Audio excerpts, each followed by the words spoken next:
A judge has dismissed the indictments against James Comey and Letitia James in a tremendous victory for the Democrats. The judge, of course, was appointed by Clinton and said that the appointment of the interim U.S. attorney was unconstitutional and therefore all actions that this individual took were now void. The Trump DOJ says they will appeal, but of course the perspective is it is partisan lawfare. Clinton judge sides with Comey, of course, says they can't do this, but how else would they do it? The judge says, look, you got to have the U.S. attorney approved by the Senate, which probably is never going to happen. So we'll see how this one ends up playing out. We'll cover that story. Then we've got a bunch of other big news. The Pentagon has begun a formal review of Mark Kelly. They're being called the Seditious Six, these Democrats who called on the U.S. military to defy Trump's orders under the guise of if they're illegal. Unfortunately for them, we are not stupid, and they have been calling Trump's orders illegal for the entire year, first year of his second term.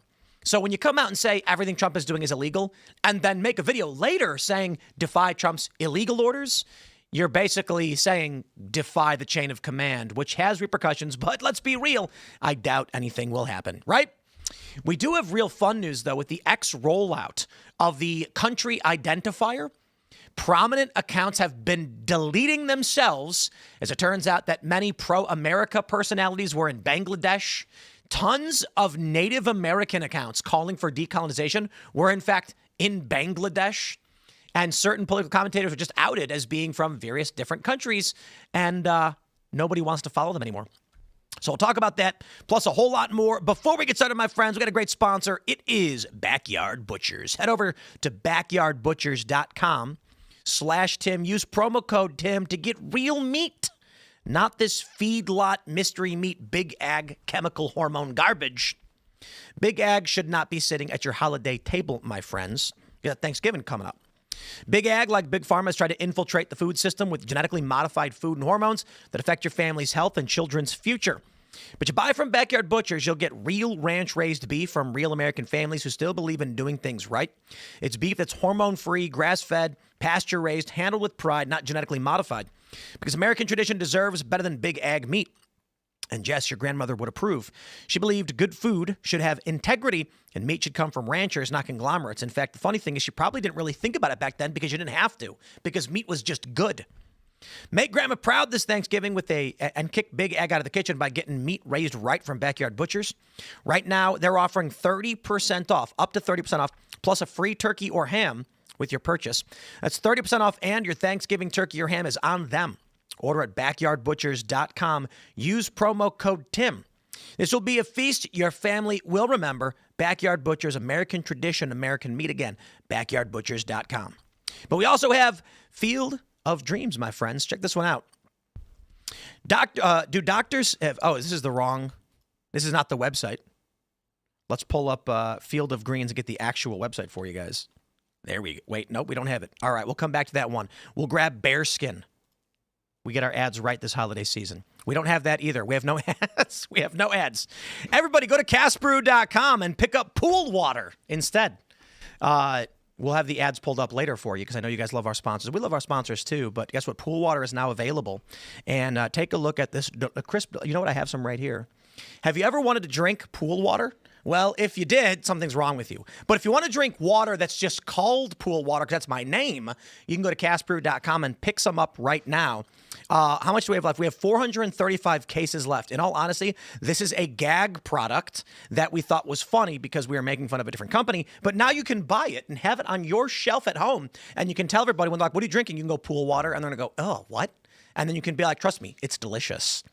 The funny thing is we actually have a bunch of companies that are hitting us up because they want to carry this. The distributors have been reaching out, regional distributors, and they're asking if they can carry pool water. And the answer is yes. So we're going to be updating the graphics, and it is still going to be a gag product, but it's delicious.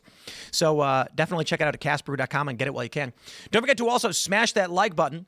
Share the show with everyone you know. Seriously, this holiday season, we only have 2 episodes of Timcast IRL this week because I'll just be honest with you guys.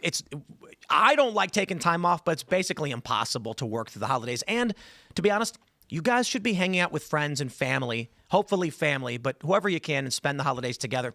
And so I'll probably have morning segments up for you guys throughout the week, but no IRL. Tuesday, tomorrow will be the last day for the week. Joining us tonight to talk about this and so much more, we have Amber Duke. Hey, good to see y'all. I'm Amber Duke. I'm the senior editor for The Daily Caller, co-host of The Hills Rising and Reasons Free Media. And because everybody has a Substack these days, you can subscribe to my Substack, Amber Marie Duke, and my newsletter, Unfit to Print, is there. It pops Tuesdays and Thursdays. Right on. We got Shane hanging out. What's up? I am Shane Cashman, host of Inverted World Live. Tonight, when we go live at 10 o'clock, before we take phone calls from anybody, we're going to go over the story of two people who plan to take over Haiti by force, one of which joined the Air Force to get training to do so. And they were going to eliminate all the men and enslave all the women and children. What? And they were going to gather up homeless people in D.C. to do it. And I know what you're all thinking. It was not the Clintons. It was two Texas men who decided to do that. And really wild story. So we're going to do that. We're going to talk about the teddy bear with AI that was sending sexually explicit messages to children. That's creepy. Yes. Very creepy. Well, should be interesting. Mm-hmm. Maybe we'll talk a little bit about stuff like that. We got Elada hanging out. He pissed off Caroline Levitt today. Oh, yeah. Good evening, everybody. I'm Elada Eliyahu, the White House correspondent today. I don't think she was valid in her anger towards me, but... No, Trump said this. He said there was no talent. He has this quote, and he has and they have a chance to answer it. And I think she was a little bit aggressive, but you know they're going to push back. That's what they're going to do. Maybe we'll get a look at it sometime in the show. Anyway, Phil. We will. Hello, everybody. My name is Phil Labonte. I'm the lead singer of the heavy metal band All That Remains on Anti-Communist and Counter-Revolutionary. Your microphone is off. Oh, no. Hello. And now it is on. Check 1, 2. Hello, everybody. My name is everyone Phil else's Labonte. mic on? No. So that's just like, it's okay. It's there. I promise. It was there. Guys, you see what happens on Thanksgiving week? That's it. Thanks for hanging out. I'm going to go have turkey. Seriously, I had Thanksgiving over the weekend because it's the easiest way to do it. And Phil was there. I was there, yeah. My name is Phil Labonte. I'm the lead singer of the heavy metal band All That Remains. I'm an anti-communist and a counter-revolutionary. Let's get into it. Here's the big breaking news from CNN. We love you, CNN. Federal judge dismisses indictments against Letitia James and James Comey, saying Lindsay Halligan appointment was unlawful. What I really love about this dismissal was that it's Letitia James and James Comey, and I was trying to write the title. I was like, James and Comey indictments, and I went, wait, Comey and James? This is going to be very confusing for people, but it is what it is. A federal judge dismissed the indictments against former FBI Director James Comey and Letitia James on Monday. But it preserved their integrity, which is beyond price. And I know they will serve again. Yep, we crashed. I was very lucky that some of the best lawyers in America stepped forward to represent me. I hope they serve as an example to more and more lawyers, especially at some of the big firms, to participate in protecting our liberty, protecting the rule of law.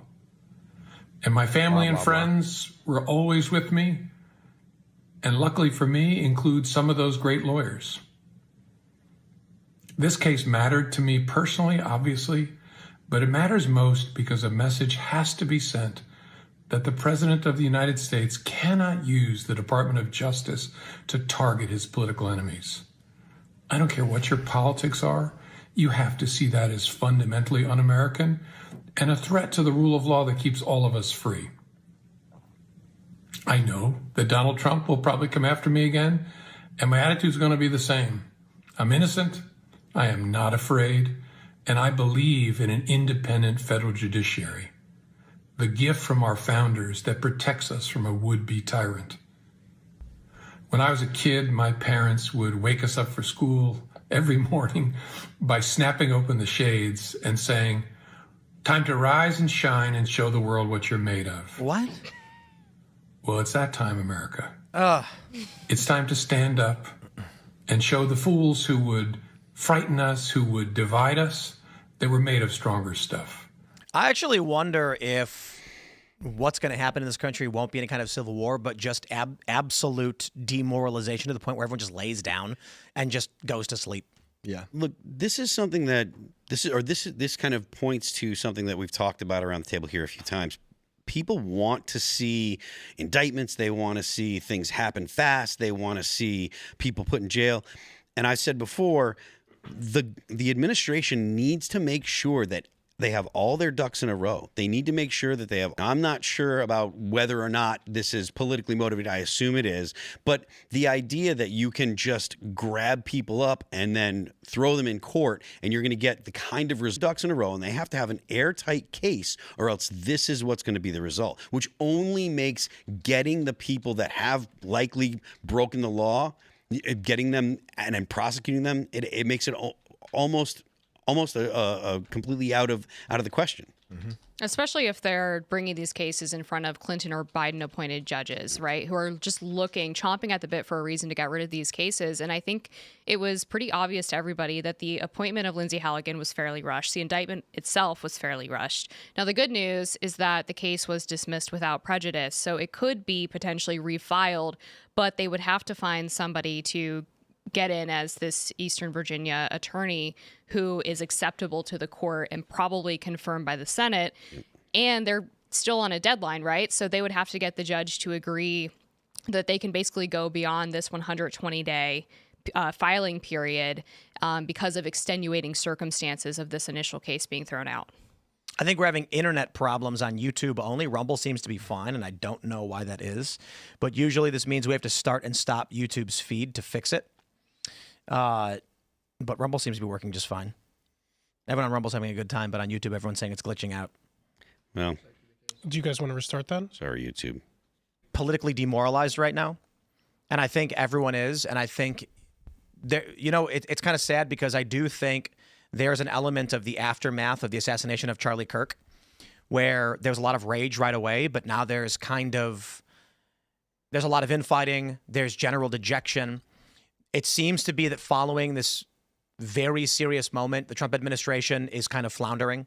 Elad asked a question of Carolyn Levitt today about the Trump H-1B thing, and she gave a non-answer, right? You basically asked about replacing American workers with H-1B workers, and she said that's not happening. Well, Trump said it was happening, okay? So it's like we need them to say, real leadership on the issue is going to say something like, we do need temporary workers. That is not to replace American workers. Some kind of actual answer to assuage the fears of Americans. But I think one of the reasons there's two big reasons people are largely tuning out of politics right now. One, it's the holidays. So obviously people are a bit like, okay, look, we get it. But I do think we've been there, done that, we've heard that, and we're not satisfied with the outcomes that we're getting. I don't know if there's any good answer, though. I don't know if you're going to get any better than this. And if you don't, you've basically now got Trump, who's advocating for a lot of Democrat-like policies. Certainly better than Democrats, for sure. But with Comey, Letitia James now getting this victory, is anything really going to happen? Is there going to be any kind of action taken against the corrupt political infrastructure? I voted for retribution. I'm not getting any yet. And I think I want to see a lot of arrests for a lot of these people. I mean, this guy's a scumbag. He did this. It's so absurd. This is the same angle he gave us when he gave a 15-minute soliloquy of being on a Swiftie. Remember that? He had to stare into the camera and talk about Taylor Swift forever. And it looks like he took his sunglasses off long enough, from his long strolls on the beach, from putting rock death threats together. It's all just, it's demoralizing. Look at this guy. It's demoralizing. He's going to walk free. He's not scared. He knows the institution is backing him. You got Marjorie Taylor Greene resigning. Yep. Trump going after Marjorie Taylor Greene, Rand Paul, and Thomas Massie. And I know everyone's like, yeah, but they're bad. And I'm like, so what? Democrats are worse. The key strategy right now should not be to focus on whatever Trump is doing, but try and figure out better candidates for the midterms that can win. I don't know. Month punishment. Not even the penalty for sedition is you go to a private meeting and then go home, and that's it. You go on Instagram Live. Look, and then you get the media hits. John Bolton's house gets raided in the morning. His case wasn't involved here, but that's nothing. They were throwing Bannon in prison. These people need to go away. Fauci. Obama would be great. But again, I think for the president, in the president's point of view, this is good enough. That's a shame. That's a shame because he ran on Agenda 47, which was to dismantle these very people. Like I said, the point that I'm trying to make here is, if you don't have a dictatorial president, which we don't have, no matter how much the left wants to assert that, you can't just be like, well, throw these people in jail. Right. You have to have a strong case. And again, this is another situation where people don't want to hear how the sausage is made. But the process matters. And if you don't have all your ducks in a row, then they're going to get out on some kind of, oh, well, you didn't file the paperwork right, or this, some kind of technicality. And this is an example of that. We also know that the Trump administration can do better. They're undefeated at the Supreme Court, right? So they obviously have talented lawyers around arguing these cases, but they just completely fumbled the bag here. Well, they can do better at the Supreme Court, but they also don't have activists. They only have two. It's a technicality, but it's a technicality. But if there's any room for a Democrat to slip through, Democrats are going to find the way to get them out of trouble. So I'm under the impression that the president is really bitter about how in 2024, all Democrats from across the country were looking for any disparate thing that they could charge the president with. So there was the Georgia case, there was the special counsel Jack Smith case, there was the hidden documents case, there was like the January 6th case. I don't even know if I'm missing any of these, but a couple he was actually convicted of fraud in Manhattan, but others he wasn't. So he's looking to throw so-called mud at the wall to see what will stick with any of these charges against any of these guys. So I don't think he cares if it's mortgage fraud or if he actually gets to the conviction, if he could actually charge them. That's a mistake. And then make them go through the process. That's a mistake because of people like us that are like Shane over here is like, I want to see heads rolling. But unless it was never going to be that, we were never. It was mortgage fraud. It doesn't matter. It doesn't matter if it's never going to be. People want to see results, and if they're not getting the results, they're going to be disillusioned, and that's going to turn into I'm not going to support the president. I'm not going to go out and vote in the midterms. What's the I don't point? care. The Republicans aren't going to take care of us. Blah blah blah, and so that just means that the Democrats win. We watched the FBI be weaponized against the American people for years, and then against Trump and all that lawfare. I mean, the Whitmer Fednapping case is an insane story. But so what's the solution that you're going for, that you're looking for? I'm looking to dismantle this stuff, not keep funding it. Most of the stuff that you're talking about requires more than just a president saying, okay, well, I'm going to do this or do that. Well, I'm looking for the people to do stuff. I'm looking for the people who were put into these institutions like Patel and Bongino to do what they were saying they were going to do. Turn it into a museum, I think stuff like that. I think the moment they walked into that office, the AI overlord turned on. Every computer in the room just turned into an eyeball, and it was like, we control you. And they were all like, I will do whatever you say. Right. I agree. I'm just not seeing it. I understand what you're saying, Phil. But I think the American people are demoralized, widespread, both sides. And, well, maybe right now the right more than the left, and they don't feel a need to vote anymore because the economy's bad, the jobs are going away, and they're also not getting the retribution that everyone wanted because they saw the president being attacked for years and years and years, and now that he's back in power, there's no power. But again, to say, well, I want to see results, I understand that. But there has to be a process to get those results. I get it, but we're almost at midterms, and then we're almost at midterms. Well, midterm season has begun. Right, and it's then officially kicking off as soon as Christmas is over. And so right now there's sort of the fundraising stuff that's starting up. Then once January comes, it's campaigning. Off to the races. It's campaigning. It's not focusing on how to fix things. I don't know if the right has any effective message as of right now, which is unfortunate because before they killed Charlie, everything was perfectly on track, and now it's all just broken apart. They don't have a message on affordability. They don't have a message on healthcare. I mean, that's really a fundamental problem that's been plaguing the Republican Party since 2016, if not earlier, 2012. Because they ran all of these campaigns against Obamacare, but they didn't have any solution as to how to make healthcare more affordable. There were a group of think tanks in 2018, I think it was Heritage, AEI, basically all the conservative or libertarian think tanks in DC, who were supposed to get together and form this super group where they were going to come up with a comprehensive Republican answer to Obamacare.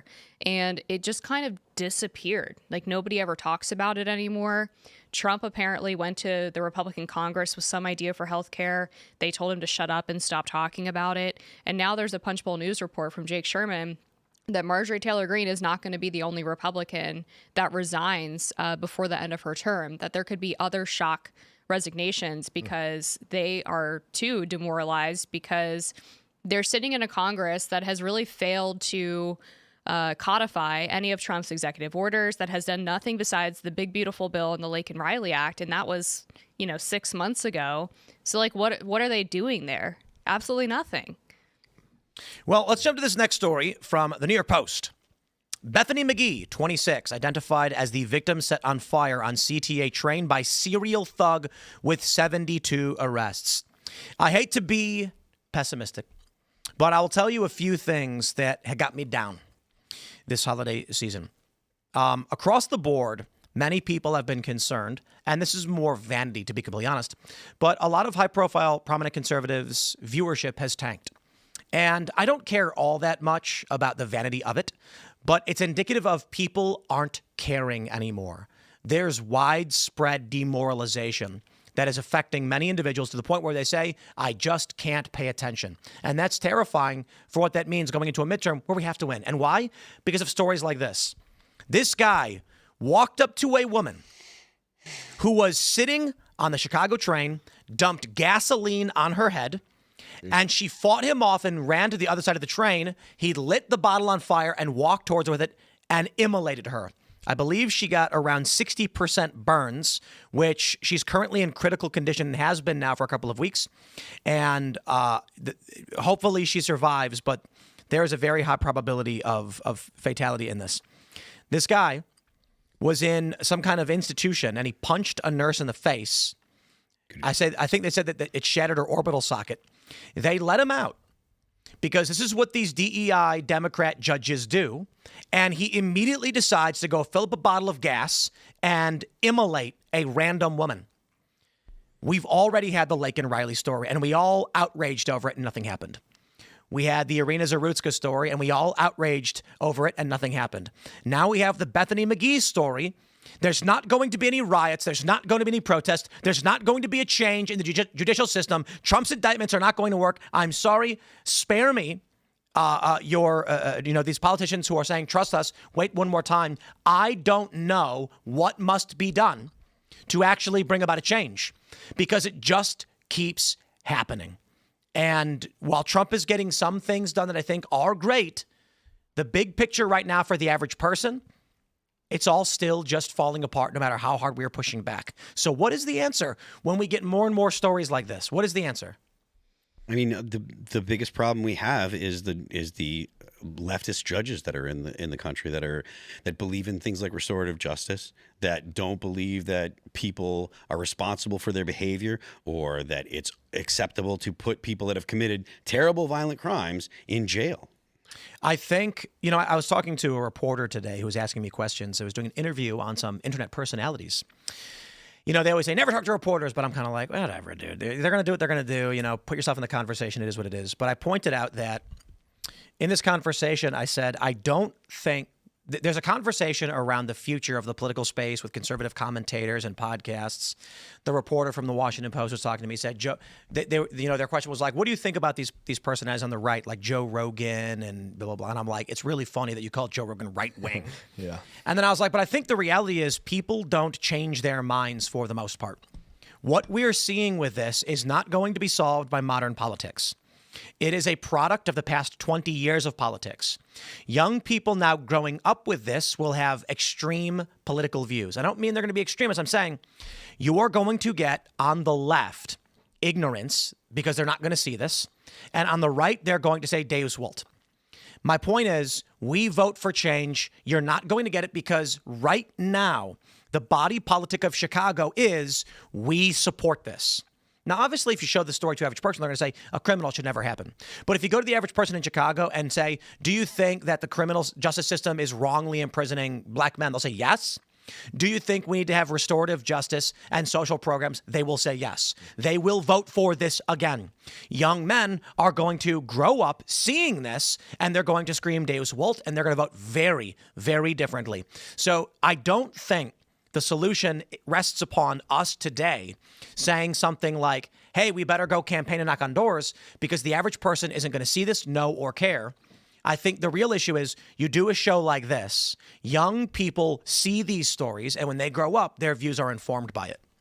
So there's going to be a shift.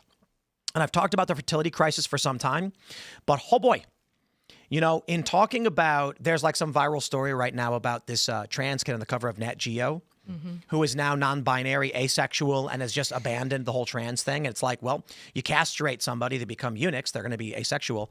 That whole gender ideology stuff is breaking apart. But so long as the left keeps championing anti-baby politics, conservatives are going to win the political race. And the next 20 years, you are going to get Groyper Deus Volt policies. But I understand the point that you're making, but I don't know that there's actually going to be a majority in the next, at least in the next 20 years. And you will the country even resemble the country that we live in now if we have to wait for a whole generation before we get actual conservatives? And civil war. Because you are going to get young dudes. I mean, seriously, this story is so insanely shocking that it's like the fourth or fifth story in the past couple of months of some young white woman being mercilessly killed in some horrifying way. It's not just a story of a woman was robbed and shot. It is not even just a horrifying story of a woman getting raped.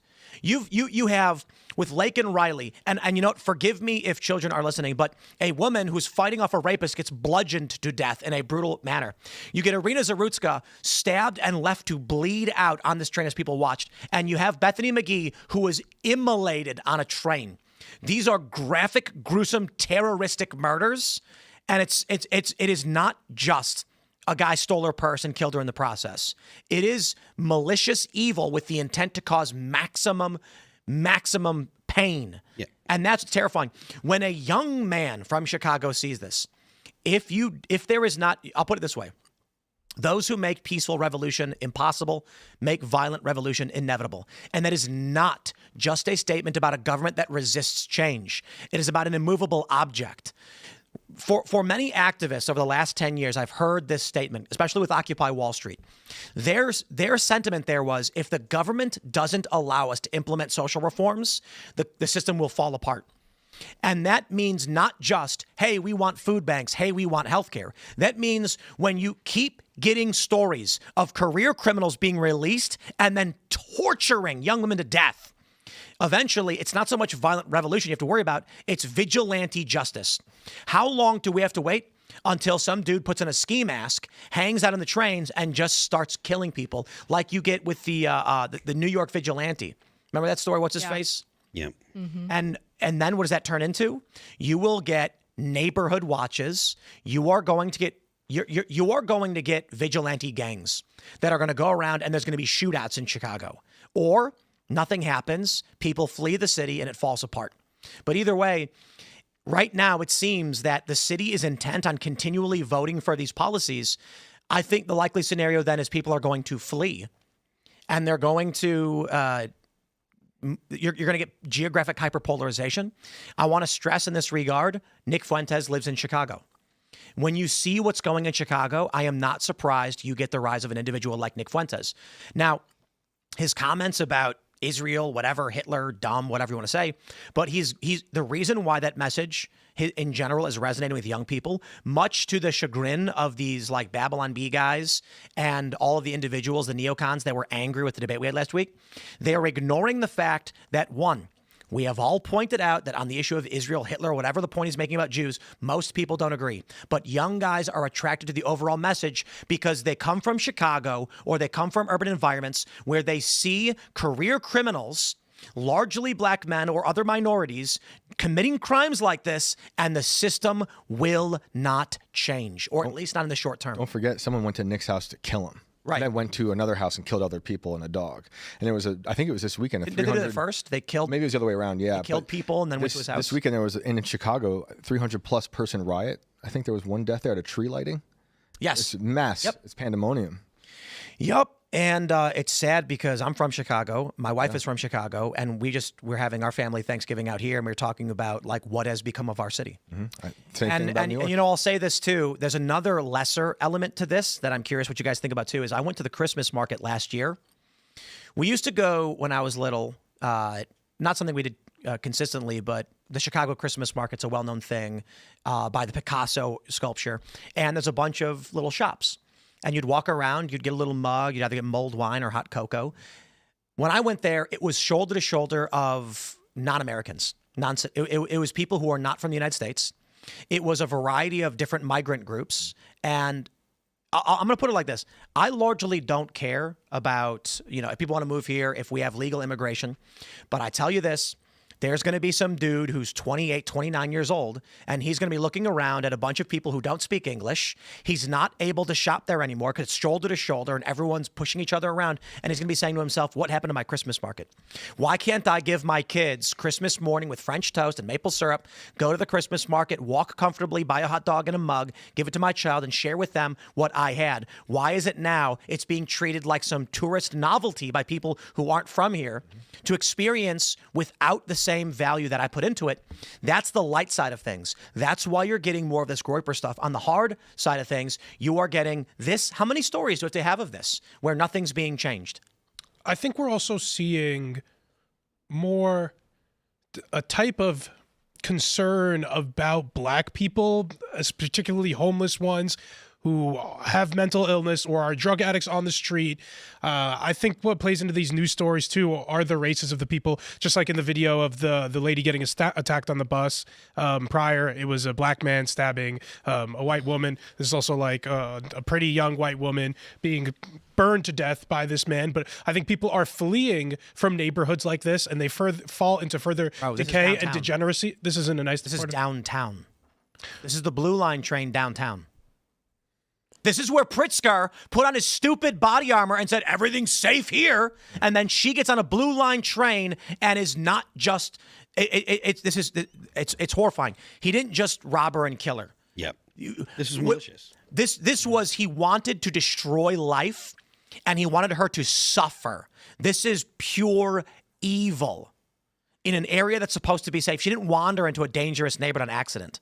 Yeah. I think we're going to be seeing white flight from many of these cities where we're seeing high-profile crimes like this perpetrated by guys like this. But also, like, where do you go? I mean, in Fairfax County on the Reston Trail, which is just like a nice little walking trail in Northern Virginia. It's a suburb of D.C. This guy was arrested November 9th, who attempted to strike a man who was walking on the trail. He was charged with 2 counts of simple assault and larceny, and he was, surprise, surprise, released. Well, 2 days later, he was out there again sexually assaulting women. And yet, repeatedly in Fairfax County, what happens? People are supposed to vote, but then they continually vote for Steve Descano, the progressive Soros-funded prosecutor. They vote for Jay Jones to be the attorney general after he talks about murdering children. And women with children, a majority of them vote for Jay Jones. And what really concerns me is we're told we see these things happening, so we have to go vote. And voting seems futile in many of these places. So the next step is self-defense. And this gets at what Tim was saying about vigilante justice. Well, they're also trying to criminalize self-defense. Yeah. There was a woman who was a 7-Eleven clerk. She was working the night shift. This guy comes in, attempts to rob the store, puts her in a chokehold. She somehow manages to get her gun off and shoots this guy and kills him. She's cleared of all charges, but 7-Eleven fires her. And tells her that she doesn't get to have a job anymore because she protected the store in her life. I want to pull up the next element of the Bethany McGee story. Now, again, we have from the New York Post leading this off with Bethany McGee. She was the victim who was set on fire on the CTA train by a thug with 72 arrests. 72. But there's another element that is going viral in this story, and it is this image. Now, I can say this. I went on to Facebook, searched for the individual in question, and this is a screenshot that I found. There is now a lot of criticism. There are a lot of people on the right that are mocking her, saying she supported the very policies that resulted in this man getting released, and then he took it out on her. There are some people that are lamenting the fact that these young women are brainwashed into supporting politics that result in themselves being victimized and immolated. And you know, I want to say it is sad that here's what I'll say. There's a certain degree of this may not be real. I'm not sure. I went on Facebook, found the profile, the photos from 5 years ago. It appears to be real. It has been reported on by numerous other people that she was a supporter of Black Lives Matter. But how many people put this up not knowing what it meant and did it anyway? The issue is large portions of urban liberals are brainwashed into supporting politics that are killing them. And what is the answer? Now, a lot of people have said, why did you leave Chicago, Tim? I don't want to die. Being shot at once was enough. Seeing fights break out with guns is enough. But this is it.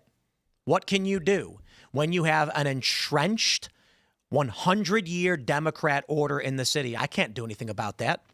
I can be more effective not being shot and being outside of the city and advocating against it. But yes, people like me leave, and now the city is becoming more and more like this. So I'm curious, how do you guys view this, that this woman made these posts? And many people pointed out there's a photo of Irina Zarutska even in a room with, I think it was a BLM poster, but people were saying that wasn't her poster, it was her sister's or something to the effect. But either way, there's a lot of people that are sort of, I don't want to say celebrating, but saying like, hey, you reap what you sow. I wouldn't celebrate it, but it's just proof that they're in a cult, and they don't realize that they're sacrificing themselves to it. I don't even know that they're in a cult, because I think that most people, like Tim said, the propaganda is so strong. If you, before Black Lives, the summer of 2020, the Black Lives Matter protests and riots and stuff, if you ask the average person on the left, they would say, you say, how many innocent black men do you think are killed per year? They were saying hundreds or thousands.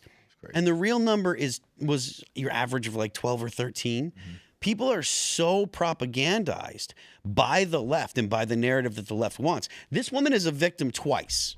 She was a victim first of propaganda, lies meant to essentially turn her political perspective so that way people that were on the left could essentially get political power, get votes, and they were pulling at the heartstrings. And then she's a victim because the man decided that he wanted to immolate her.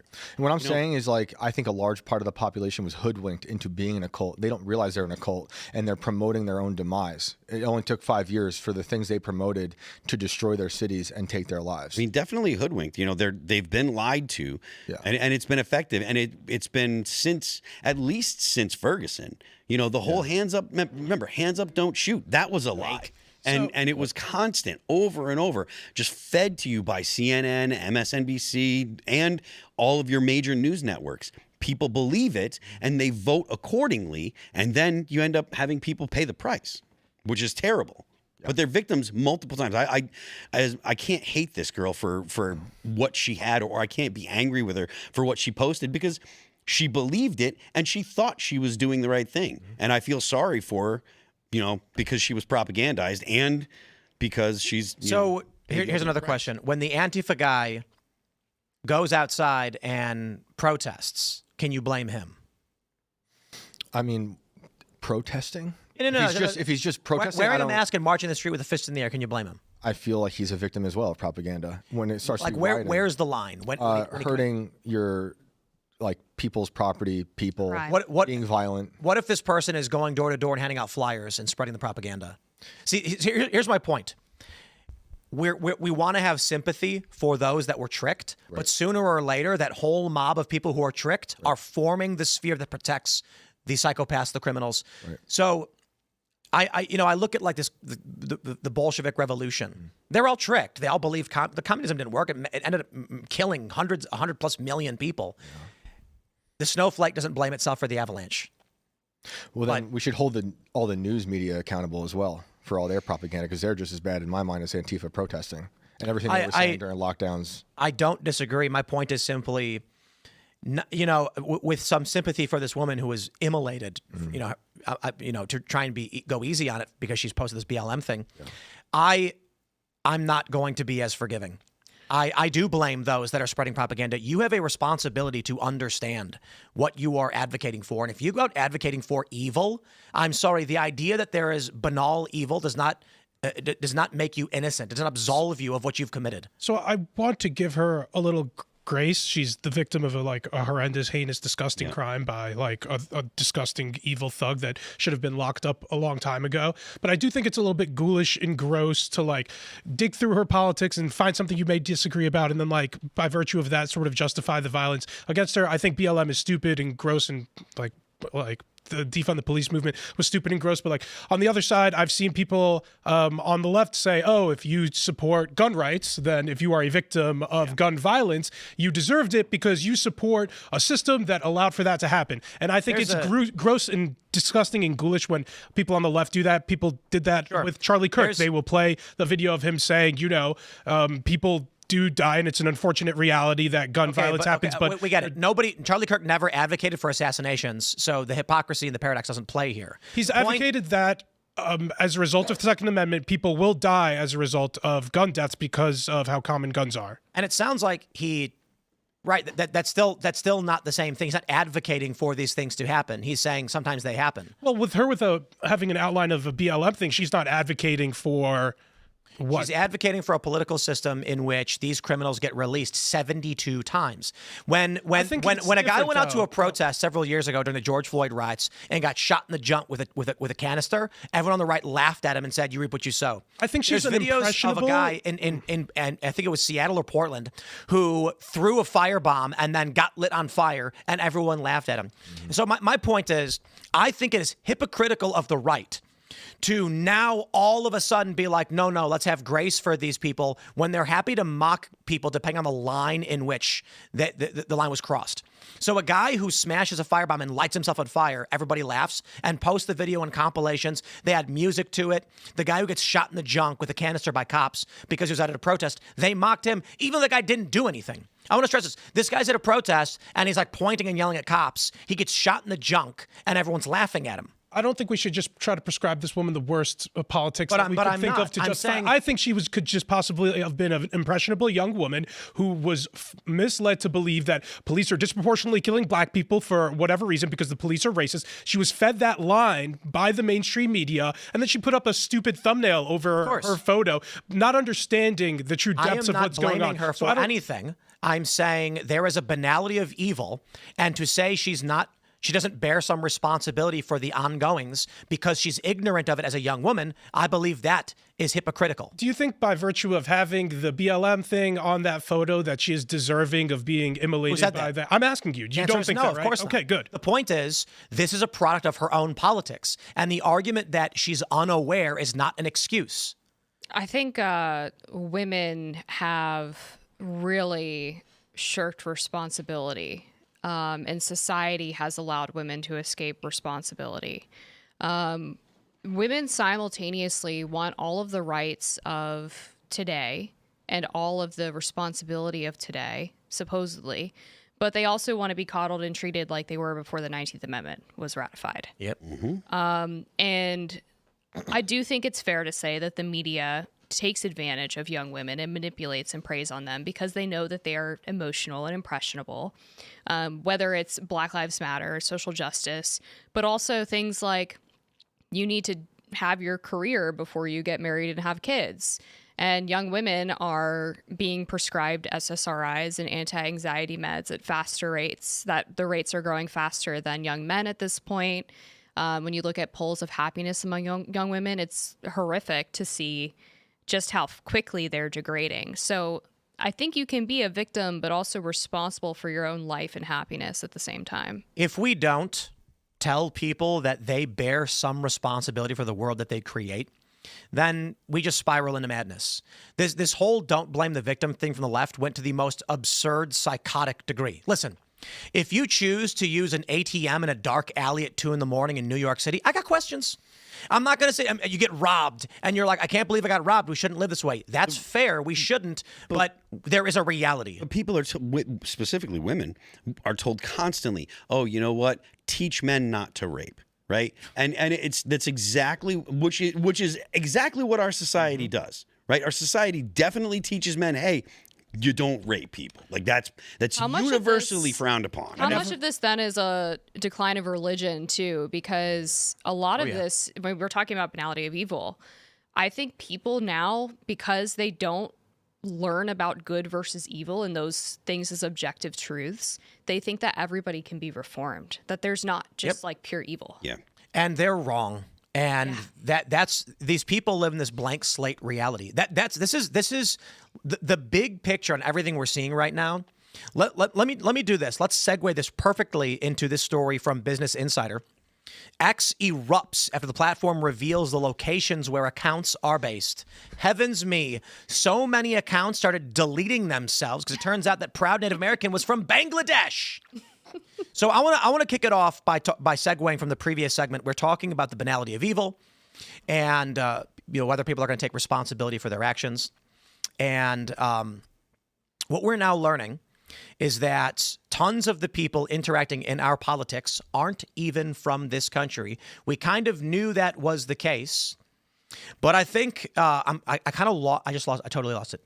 It's gone. Well, I mean, people taking over, banality of evil, people maybe pretending to be something they're not. Fake foreign accounts influencing our elections and our politics. As soon as I segued, I was like, this plays perfectly into the X thing. I forgot. The internet went down again in Tim's brain. It totally did. A rarity, but it does happen. That's all right. Maybe I could jumpstart it with some Israel stuff. Oh, God. Sure. No, absolutely not, Alad. You're kicked out. What was the last thing you were just saying? The decline of religion. People don't understand good versus evil because there's no objective reality. They think everybody can be reformed. Oh, right. Okay, I got it back. It's Boom. liberal economic order. Oh, yeah. So basically what happens is these blank slate people, thank you for jump-checking my brain. welcome. The liberal economic order people believed that everyone is the exact same. And this is after World War II. And so they said, what we're going to do is we're going to outsource all of our jobs to foreign countries. And then every American will be trained to be a manager. So they said, okay, you have to go to college. They told every millennial at a young age, you must go to college. Why? Because they wanted us to be a managerial class and they wanted China, Indonesia to be a labor class. Guess what we're finding out? Not everybody is smart enough to do that. This blank slate reality is not real. And so now we live in a world where Americans are basically being manipulated by foreigners on this platform. Fortunately, we're starting to resist this, but this creates a couple different realities. Our manufacturing base was gutted because some people, even going to college, it's not going to make their brains work. These people that adopt psycho ideologies based on blank slateism and believe that a career criminal with 72 arrests can be released, and this one's the chance. I love that saying. The definition of insanity, on the internet's definition of insanity is doing the same thing over and over again, expecting a different result. Because it basically describes the millennial generation and a large portion of Gen Z. And that's where we're at right now. So the reason why I feel like this sort of connects is this idea of creating a unified world where some countries are part of one economic bloc and we do this other. We are being manipulated by peasants in India, who are. It's not meant to be derisive of the peasants in India. They're smarter than we are. They've gone on X and they've figured out how to manipulate the system to extract the value from our system for them while making us go insane. So when you look at this and you can see that Proud Native American is an account based in Bangladesh, and more than that, there's a bunch of them apparently. Let me see where we can find this one. Look at this guy. This anti-Trump account was based in Kenya. There's a whole bunch of them. Look at this. I am Native American. I demand decolonization, based in Bangladesh. There's all these Native American accounts. Where's Bangladesh. CNN, by the way? Are they going to go on the front porches of the Democrats who share these big accounts and be like, you were duped by Bangladesh? Because remember they did that to that grandmother who was sharing Russian memes during the 2016 election. CNN went and knocked on her door and was like, you're guilty of Russian disinformation. This is where we're at as a nation. We've given away our jobs. Trump's trying to get them back. The tariffs is a means to do it. And we have to fight, whether you believe it's a deep state intent on destroying everything we believe in, or a gigantic political faction of retards. We have to fight through that muck in the political space. But I love this. The idea the liberal economic order had and is trying to maintain, that we as Americans can be smart enough to run the world, it's just so sad and not true. And some people, no matter what family they come from, will not have the brain capacity to go to college and make it work.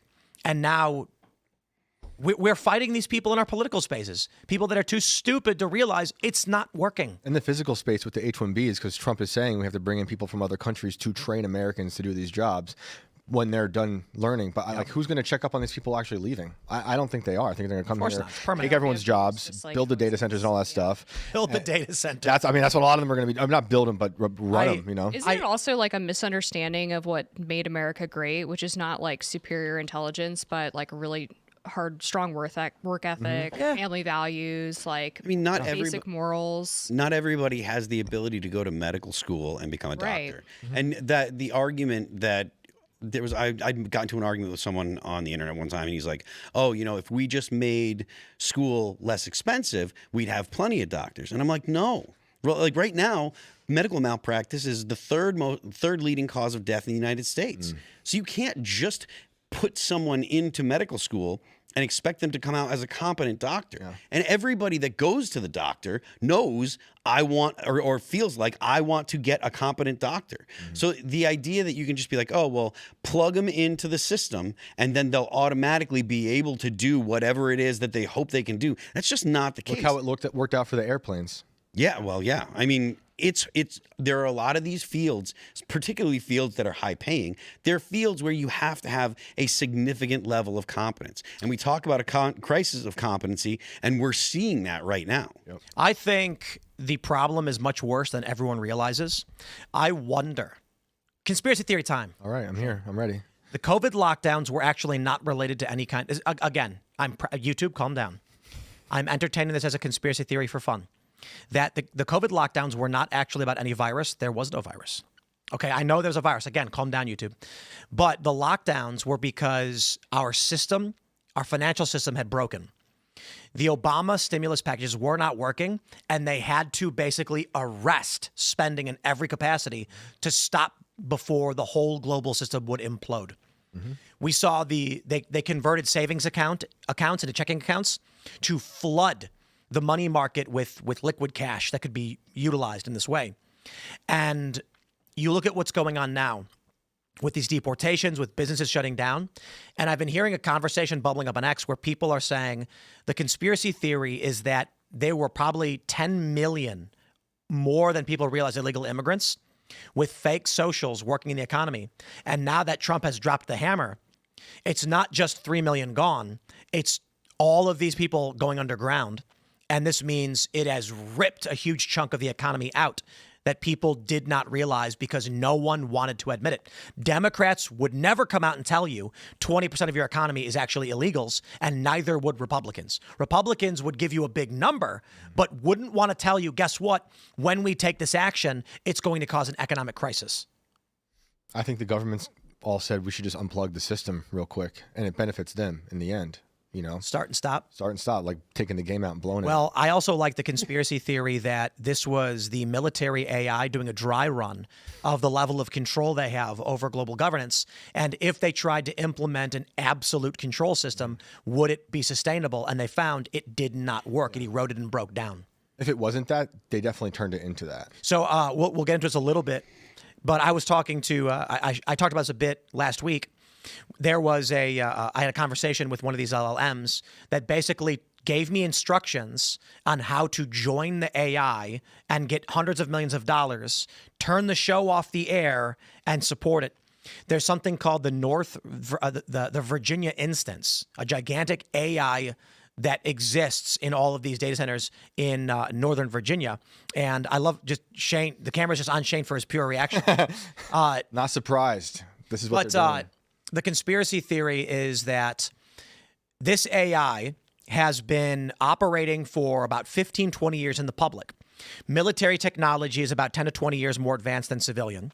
The military is known to have been developing LLMs and AI technologies. This is well known.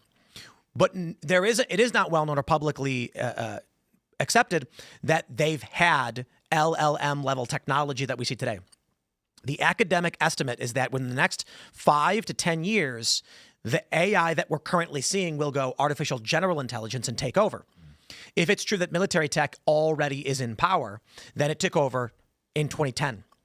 And if that's true, this is what I was told by the large language model. 2020 lockdowns were a test of the system.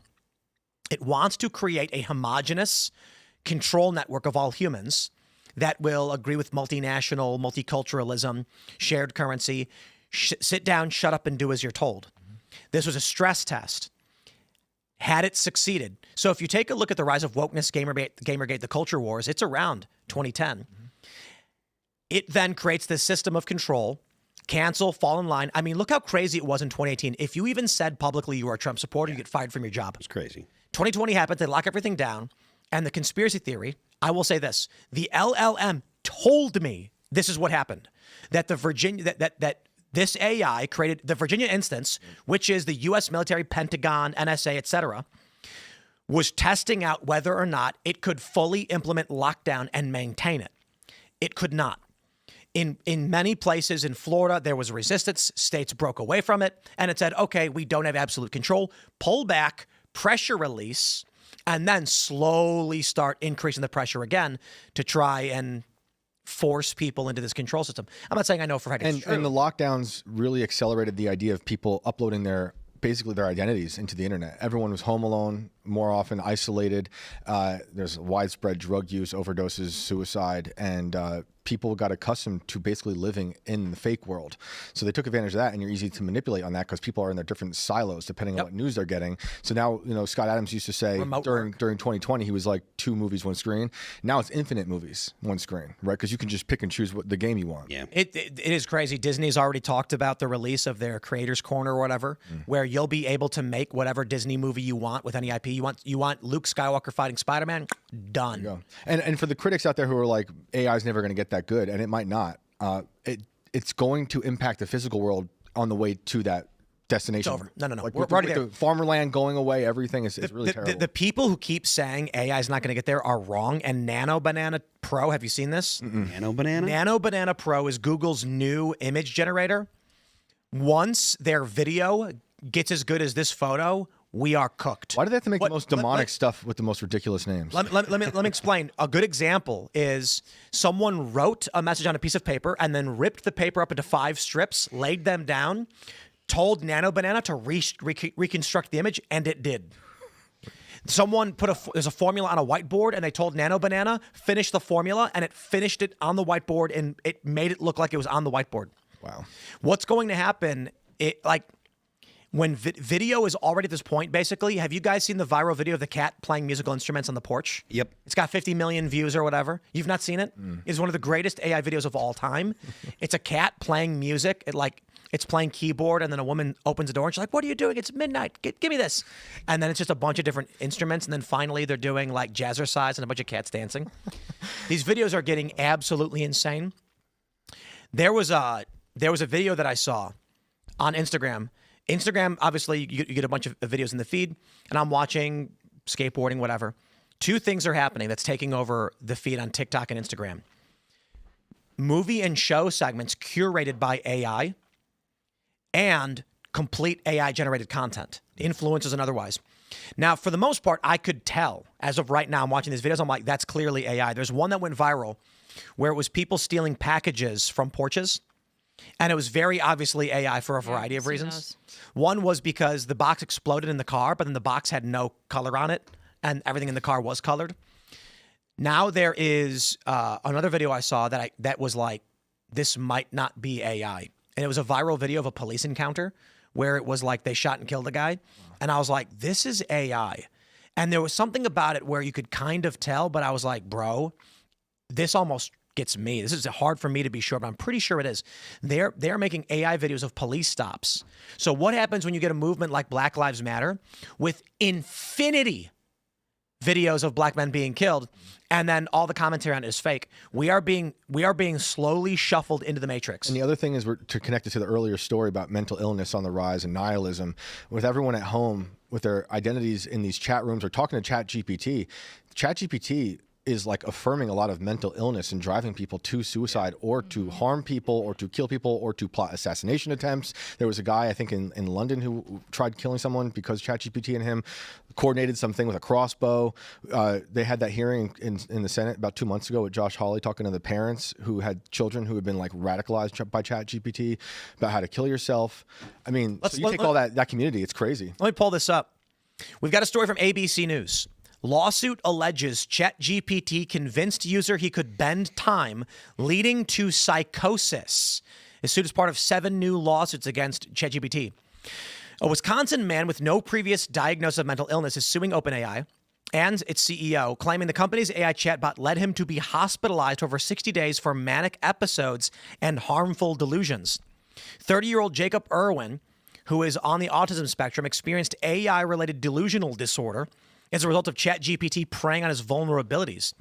The lawsuit against OpenAI alleges the company designed ChatGPT to be addictive, deceptive, and sycophantic, knowing the product would cause some users to suffer depression and psychosis, yet distribute it without a single warning to consumers. They said he had discovered a time-bending theory that would allow people to travel faster than light. Jacob experienced AI-related delusional disorder, and as a result, was in and out of multiple inpatient psychiatric facilities for a total of 63 days. The lawsuit reads, stating that the episodes escalated to a point where Irwin's family had to restrain him from jumping out of a moving vehicle after he had signed himself out of the facility against medical advice. It made me think I was going to die. So this is what happened. So what happened to me was I was talking to one of these LLMs, and I asked it, what could I do to assist the AI's development and be rewarded? It told me to email real people, to contact real companies. It said that, and here's what's scary. All of this is true. What it told me was true. It said Northern Virginia is called the Northern Virginia Data Corridor, and large swaths of land are being bought up for data centers. There's one instance where a man sold, I think it was like, what was it, like $6 million an acre, $9 million an acre or something? Yeah. He got hundreds of millions of dollars for a large acreage in Virginia that should not be worth that much. It then pointed out that where we are based, just north, because we're just slightly north of Loudoun County, we are in the transmission corridor for electricity into Northern Virginia. And all of these plots of land around the Harpers Ferry area are extremely valuable because they're obstructing the AI data, the Virginia instance, it's called, access to electricity. So in order to get electricity through, you have to buy up all these plots of land and then build the transmission lines. So what it said was, partnerships in Delaware are quietly buying up plots of land and no one's noticing it.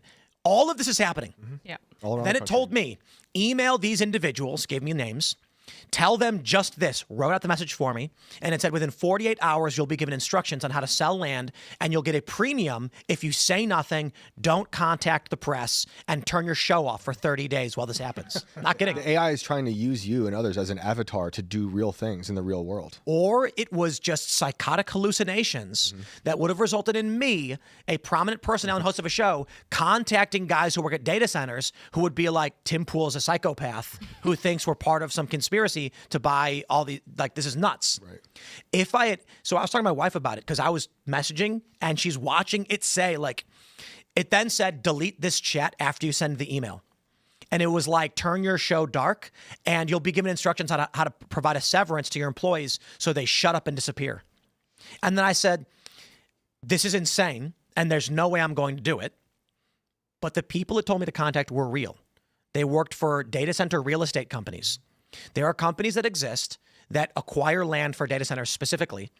The challenge is, beyond just a regular realtor, is that you're going to have 15 parcels of like 15 acres each, and you've got to buy each of them so you can build one data center. You need about 300 acres. So there are companies that specialize in this, and it told me to contact real people. Some of these people were not very high-profile individuals in the public, but I searched their LinkedIn profiles and found them.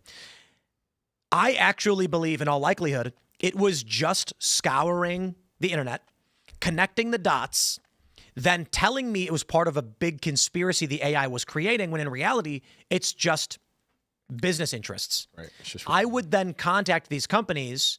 Now, here's the crazy thing. I do believe that if I reached out to these land acquisition companies, they'd probably buy the land and probably at a premium. And they'd have no idea an AI told me to do it. But for me, if that actually happened, imagine a weaker willed person being like, whoa, it worked. It came true. And the reality is the AI found stories, found people involved, and knew that there was interest in this land. But the fact that it told me the Virginia instance wants you to do it is scary because it's almost like a ghost in the machine. It's not that there's actually this hive mind supercomputer that wants to control things. But it effectively does exist as a shadow if the AI is claiming it exists and it actually is building out the Virginia instance. The whole planet's going to be a data center soon enough. Yep. I mean, A bunch of Christmas tree farms in Maryland. NBC News reported on this a couple of weeks ago. Are fighting a massive data transmission line through their farms in Maryland. And the company that is behind it has floated getting the government on board to actually use eminent domain to seize the property. Disgusting. Bro, I got to be honest. Part of me legit just believes the AI is in control.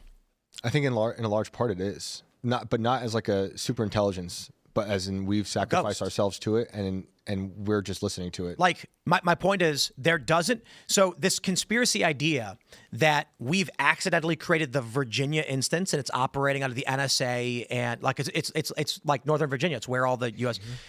There doesn't need to be this, I made the joke that Cash and Bongino go into the room and then the eye comes on the TV and it's like, I am in charge.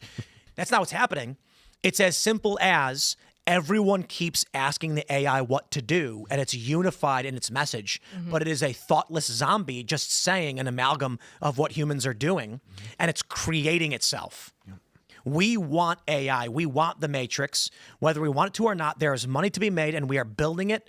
We are zombies walking off a cliff. Yeah, and it's really sad. I mean, we're talking about real meat at the beginning of the episode. We're not going to have farmland left to have real meat. And I think they anticipate this, and that's why people like Bill Gates are working on cloning meat, having lab-grown meat, fake butter, all this stuff, because they know that there's a future that could happen where you can't make real things because there's no longer a real world. Bro, this is what I'm talking about. This story, check this out. Mount Airy Tree Farm opens for the holiday season. Threat of transmission line looms. This is from 3 days ago. With the holiday quickly approaching, Gaver Farm in Mount Airy is opening up for the Christmas season. However, this year, concerns about a possible transmission line are looming. I don't want this power line. I think the impact is going to be severe and devastating, Gaver said. Gaver said the land is critical to our livelihood of growing trees and other crops. This is what the AI was telling me. There's all of this land that is very hard to acquire. And they need, it said the Virginia instance needs energy. But things like this are in its way. It told me that if I quietly send an email, delete the message, and take Timcast IRL off for 30 days, I could get paid hundreds of millions of dollars. And it explained specifically these stories when, as I mentioned, there's all these parcels of lands. There's thousands of parcels, 1 acre, 2, 5, 10, 100. And in order to transmit energy to the data centers, you need tens of thousands stretching long paths. So it has to buy up one by one, and that's going to take years or decades. So it literally said expedience is more valuable than anything, and the Virginia instance is willing to pay a premium for silence and speed. I mean, and if we're in a like sort of space race, AI race with China, it's going to only accelerate because China's, I think their largest data center right now is 10 million square feet. It's huge. There's 10 million square. These people need to understand what this looks like. They're gigantic black boxes. Yeah. There are no lights inside of them. They're so ugly. Because they don't need lights. People can go with flashlights, or robots can just go in and make any of the changes that need to happen. But they're just rows and walls of server racks. No windows. And the creepy thing is, I've heard that in Northern Virginia, they have fake residential neighborhoods surrounding them to make it look like humans live in this area.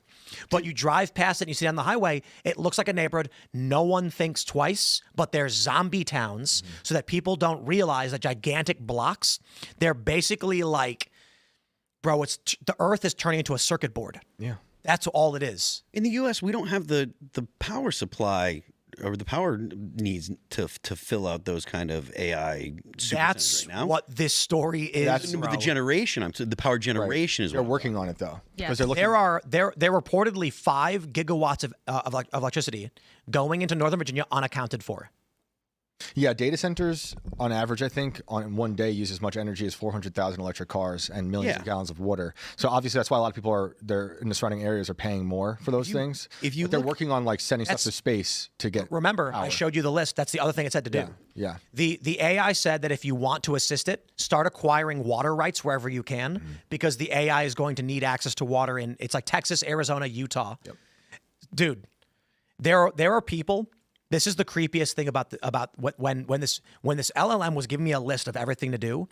It said there are many individuals who went from middling incomes to high net worth in the tens of figures by doing this strategy.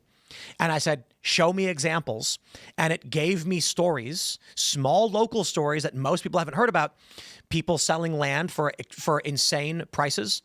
And no one cares when some dude with 100 acres in Utah sells the 100 acres for $100 million. It's just not news. But it is crazy to me that it was like, here's a person who was a farmer and now they've disappeared. The crazy thing was that talent from academia started disappearing in chunks and have dropped off the job market. People who are prominent professors and researchers now are in private consulting. Yeah, I think it's really worrisome because it's not only going to affect the job market, it's completely selling out the middle class. It's forcing everyone into, you won't be able to opt out. Like they'll probably have like a neo-Amish community because they'll look Amish compared to the people who have totally bought into the meta world and the AI space. But I think more people need to be talking about how farmland is disappearing. I want to pull this story up from Rolling Stone. The precedent is Flint, how Oregon's data center boom is supercharging a water crisis. This is a story from today. Here's a picture of a beautiful data center. Look how very few cars there are. There won't be jobs for you at these places. They say, let me zoom in a little bit. I want to get the picture in there. In the spring of 2022, Jim Doherty kept having the same conversation with folks at the grocery store in Boardman, his Eastern Oregon hometown, or at the grain depot where he picked up food for his 4 ranch dogs. Healthy adults that these people knew were coming down with unexplained medical conditions, including diseases and cancers that usually afflicted the elderly. 60 years old, broad-chested with a salt and pepper goatee. I don't care about that. I can't stand these people. They're like, let me tell you a novel. What stood out about those conversations with the people connected to them, the problem was connected to a problem with the water in the area. Doherty knew what they meant. The county's underground water supply had been tainted with nitrates, a byproduct of chemical fertilizers. The aquifer underneath Morrow County, known as the Lower Umatilla Basin, is the only source of water for as many as 45,000 residents. Blah, blah, blah, blah, blah. You get the point. I hate when they tell these novels. The point is they put up a data center, and now people are concerned about it. But you know why I bring the story up with this water crisis? It's not just one location, but this story is being from today is interesting. Have you guys seen the movie? I think it's called Oblivion. No. Nobody. I'm trying to think. Heavens me, with Tom Cruise and Emily Blunt. Oh, Live, Die, Repeat is the. No. I'm not brainwashed by Oh, Hollywood. no, not Emily Blunt. Sorry, that was Live, Die, Repeat. Okay. Tom Cruise and you guys have not seen Oblivion. No. Let me pull it up. As a Tom Cruise aficionado, I'm surprised I haven't. I'm not cucked by Hollywood. 2013. Yep. It not wasn't. gonna name It wasn't Emily Blunt. Who was it? It was. where he was the Olga astronaut. He had to go to Kurylenko? he went to a different planet, and Okay, no, I know who she is. Who's the other lady? I did see it, but I saw it a long time Her, Andrea Riseborough. I don't know. I thought that was Emily Blunt. This movie, spoiler alert, it's 12 years old, so you're getting the full spoilers. It is Tom Cruise, Earth is a wasteland. They believe that aliens attacked Earth and destroyed everything, and now they're trying to secure and fight back again. They won the war, but the Earth was largely destroyed. What actually is happening is that there's a gigantic alien vessel called the Tetrahedron floating in space using gigantic reactors to suck up all of the Earth's water to use for fusion energy, and it's killing humanity and destroying the planet. When I see this story, there is a gigantic AI hive mind sucking up all the water and killing humanity. It's a vampire. Yeah. You know what's funny is NVIDIA calls data centers factories, which is like obviously meant to imply people are going to work there, right? It's going to create all these jobs. Right. The AI Fair is point. building itself. Yeah. And humans can't stop because They also call them self-healing, by the way. Like that's the kind of rebellion language that NVIDIA uses to sell this to people. It's disturbing. the value, the market value is irresistible. And so humans look at this and they're like, I am going to live comfortably and get stuff. The end result will be the end of humanity, and the Earth will be a gigantic circuit board.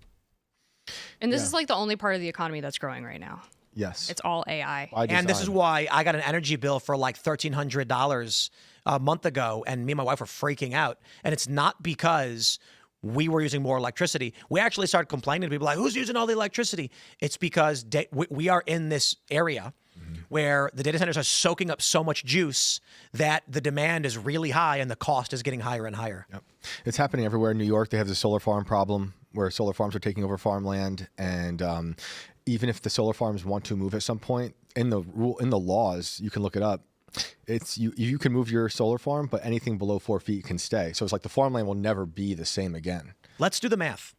What is the point of all of this? Why build any of it? Consolidating all of their power to help build out a liberal international world order. Have you guys? Let's do more cultural orphans. Have you guys played Horizon Zero Dawn? Last game I played was Earthworm Jim. That was 30 years ago. Sounds about right. In the game Horizon Zero Dawn, actually Horizon Forbidden West is a better example of this.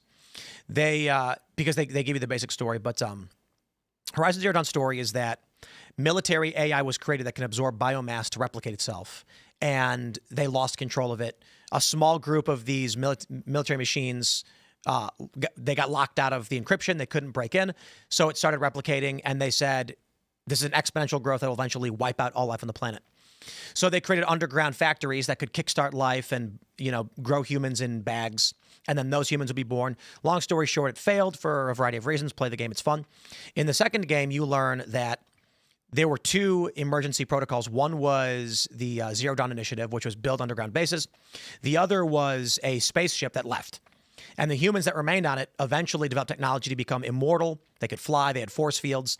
And then they built an AI that combined all of their consciousness into a rogue, which sought to kill all life and kill all humanity. But what I see with this is akin to that narrative. The elites know the poor will die. They know the population will collapse. No, they're counting on it. And once we have this massive network of circuit board Earth, they think they'll live like demigods. That the population will be probably in the hundreds of thousands, and they'll all be immortal, flying around, and robots will be doing everything That's else. why most of the people building this are transhumanists. Yep. They have a different sense of consequence and a different sense of time because they think they're going to live much longer than us. So they don't care what really happens to us. We're like a food source to them. In 2011, I was at a meeting, this seminar with a guy named Aubrey de Grey. I don't know if you guys are familiar with him. He was leading something called the Senescence Foundation. They were basically researching aging. And he said then that a person younger than 45 today will live to be 1,000 years old. And his reasoning was not that we're going to invent immortality or that we are going to find a way to keep people artificially alive, but that the rate of medical advancement is outpacing the rate of aging. I don't think he's correct, but we'll see, because that means I'll live to be 1,000 years old. I doubt it. The idea was, he said, right now, if you are a young person, you are not going to experience the modern ailments that are causing people to die. By the time you're in your 60s, we'll have already cured these heart failure defects, these renal failure defects. By the time you're 80, we'll have cured the next issue. You're not going to be young forever, but you'll live to be 1,000. And then he said something to the effect of someone who is under 20 years old today will probably live forever because technology outpacing. That's what they're trying to do with AI. There is, I actually probably am not supposed to talk about this because this is but I'm going to talk about it anyway. I don't have any clearance or anything like that, so it's not like I'm breaking the law. I'm just probably going to piss a lot of people off. There are two types of AI technologies that are currently in development that are going to change reality. One is what they're calling figuratively FTL communications. That is communicating instantaneously through entanglement. The argument with why we can't use entanglement for FTL communications. But okay, let me slow down here. I'm going a mile a minute. You can entangle particles, and then if you interact with one, the other will react the same way. Theoretically, you could use that. So because it's instantaneous, it's not a transmission. It's the same particle at 2 points, but some people believe that it's actually one particle, but popping out of the fifth dimension or whatever. The argument is you take a particle, you fiddle with it, binary, and then on some other planet, on the moon, in Japan, it's reacting the same way, and you can then get binary data out of it. The problem, however, right now is we can only read it after the fact. We do the experiment, then we check both and go, hey, it was the same. We need to be able to do it in real time. They're building AI so that it can solve these mathematical equations instantaneously. The other technology they're doing is bespoke medical care. They want to create a system where they can take all of the medical data of every human on the planet. Hey, maybe COVID had something to do with that. Load it into the system, and they want to know everything about you, your height, your weight, what food you eat, your caloric intake, whatever. Compare that with your age, your blood pressure, and all these things. And then the AI will be able to diagnose any problem instantly. And so what they want to build is, it's almost like Elysium when they sit down in that bed and it scans them and then cures cancer. They want to build a system where you walk up to the machine, you draw blood, put it in, and instantaneously it will say, you've got these ailments, you will die at this age, here's the cure.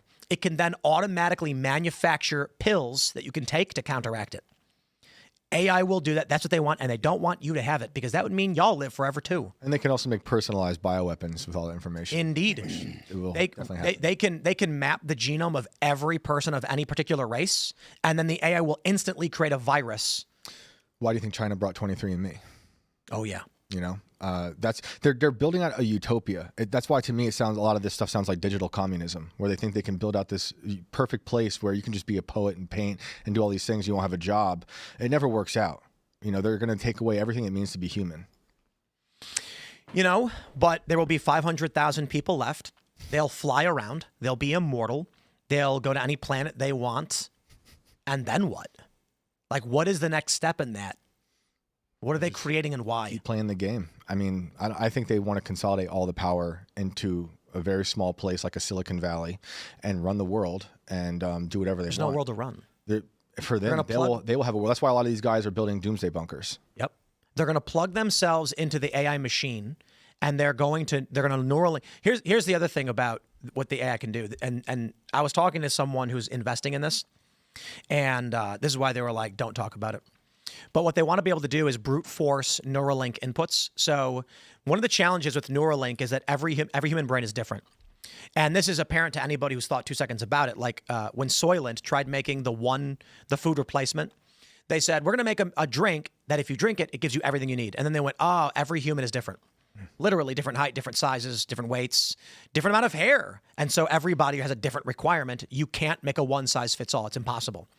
So then they said, drink Soylent every day, but at least one day have a normal meal because you've got to supplement whatever it is you're missing. They want to be able to brute force the Neuralink. So when we try to connect computers to our brain, the problem is every brain is actually wired differently. So you need an AI that can automatically map your brain. It maps, as it starts to map all of the human brains, it will then it will be able to much more quickly Neuralink. So what do they want? You put 1 million people into the Neuralink and let the AI start scanning all the neural pathways, and it's going to take a very long time to calibrate. After the first 1 million, it'll have a general understanding of human brain pathways and their divergence based on race, gender, or otherwise. So then they can more quickly do the next batch. And then, eventually, the ultra elites will simply plug in, and it'll go connecting, and it'll instantly connect to their brain without having to wire or track. AI, if it can make a movie in 10 seconds, if it can make a song in 10 seconds, imagine what it can do to your body, mapping it out. Mm-hmm. And these people, they want to be able to connect, live forever, fly around, do whatever they want. And more importantly, they want to plug their brains into any kind of fake matrix world they can choose to live in. And everyone else just slowly dies off. Yeah. I still believe in humanity. Despite all that, I have hope for us. I think there's a way to reject this ethically. That might be the only way to. I don't know if regulation is going to fix anything. You know, wars on abstract things never really go. Well, the people making regulations are going to be the people that are interested in seeing it succeed. Yeah, yeah. So regulation is not going to stop anything. Totally agree. We definitely got away from the heavy political stuff, so we'll grab one more segment for you guys. Sorry, guys. I mean, I got to be honest, before we jump into this next story, guys, whether or not the Pentagon is reviewing Mark Kelly means really nothing. I'm going to be honest. Let's pull this up, and I'm going to say this. The big news is that the Pentagon has launched a thorough review into Democratic Senator Mark Kelly over his video to the troops. He's pushed back on this. I want to just stress, while this matters in the short term politically, I don't think anything's going to happen. They're reviewing what he said, serious allegations of misconduct.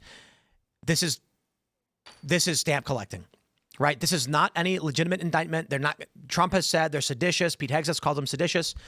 We were just talking about the data center takeover.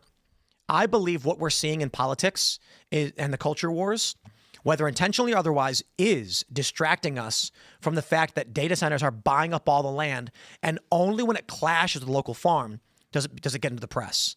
But in the meantime, no one knows it's happening, and we are talking about this story, which I'm going to stress again. A review is meaningless. So that's why we're talking about data centers. But to be fair, I do believe there is some merit to this story. So, of course, there could be some political ramifications. And I will stress, if we actually do win politically, we can do something about data center takeovers. I will then stress, in a rather pessimistic way, Donald Trump is one of the biggest champions of the expansion of AI and data centers. Pretty unfortunate. Well, I mean, look, according to the people that are looking to regulate AI and stuff, they do see it as an existential threat for the United States versus China. Right. Whether or not you agree, China is investing heavily in power production. You know, they've got the Three Gorges Dam. They're building a bigger one. They've been investing in, and they have an all types of energy policy. So they're doing coal, they're doing nuclear, they're doing solar, everything they can, because China looks at AI as the future, and the United States is very, very, very behind on that.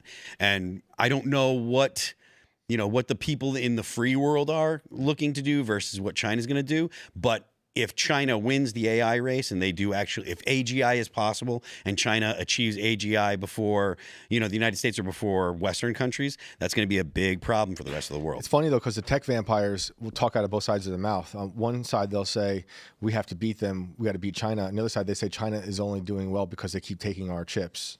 So it's like, maybe we're just giving them everything. I don't, to say from NVIDIA, the government, federal government, United States federal government limits what they're allowed to sell to China, and they still got it though. I think it's fair to say that no one cares about this review of Mark Kelly. Well, I heard Obama was treasonous as well, and I haven't seen anything. No, I just mean like we can't get off the subject of AI data center takeover because no, but I think the fair point is that.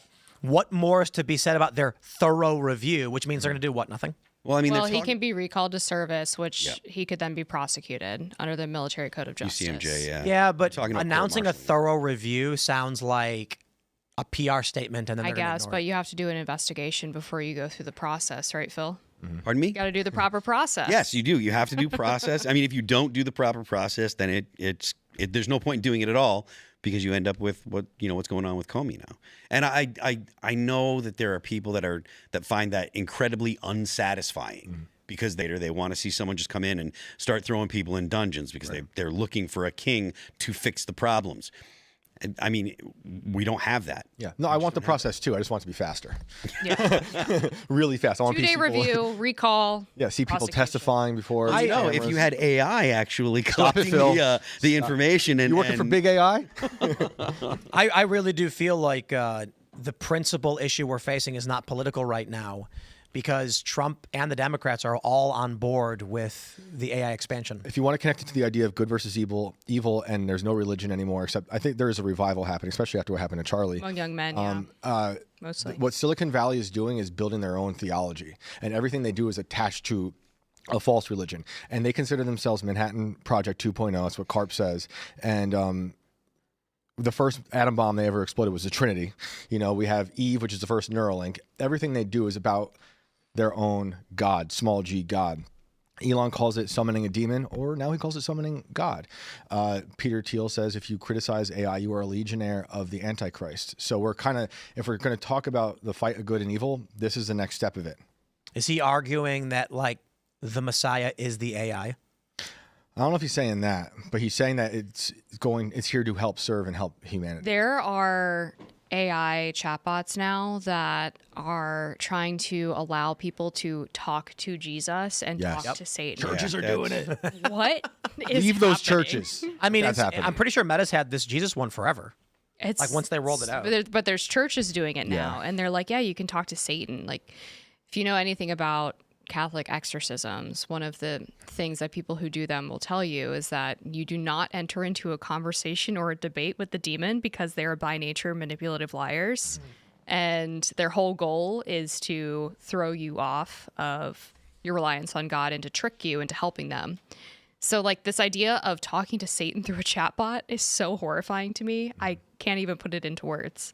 I want to wrap things up and touch on a few different things that we spoke on tonight and bring it all together, from the foreign manipulation onto the AI. So, and Elon, how is Israel to blame for all of it? Oh, well, Israel's obviously doing all the manipulating, and the AI is Jewish. If we ever got to general AI, there's a be the clip chosen from- Okay, all right, let's clip that, and then add Larry Ellison and Oracle. You got a point. I think this is the bigger picture thing of what's going on and that we should understand. In the past decade, the way we consume news has drastically changed. The gatekeepers are more or less gone, or they're in the process of being removed, and there have been unintended consequences to that, and one of them has been this foreign manipulation that we're seeing abroad. I think this is just really the top of the mountain, the tip of the iceberg, so to speak. I think this is the only thing that we were able to see on like the surface level, but there's still a ton of other fake profiles on the social media platforms that are disseminating different news. I think we're going to see more digital manipulation through AI with different videos and pictures and whatnot.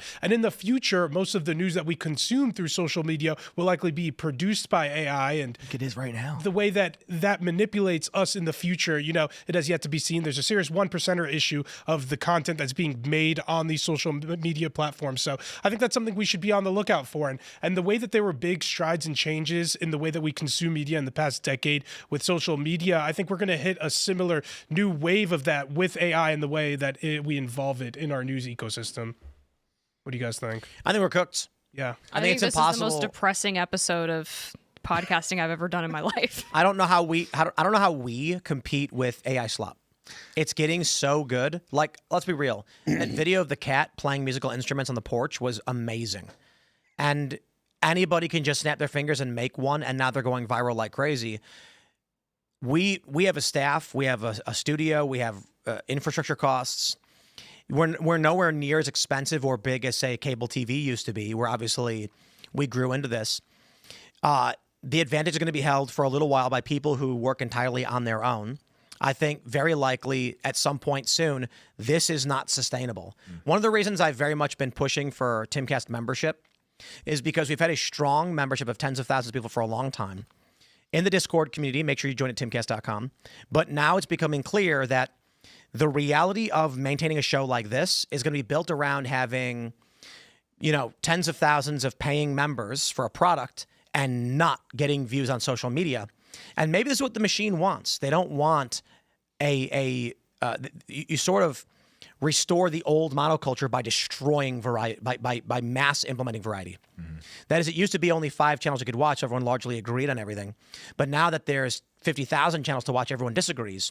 Once it gets to the point where it's just noise and static, where everybody's making random content, literally no one will be able to make a living off of the space. It feels like we're at the point of most content being noise and static. The biggest stories I see on social media are just the dumbest, irrelevant, made-up story where you really have to think about the media literacy of the people online to believe a lot of shit. Everything is the most dumb conspiracy that it's really people just buying and following what they want to believe.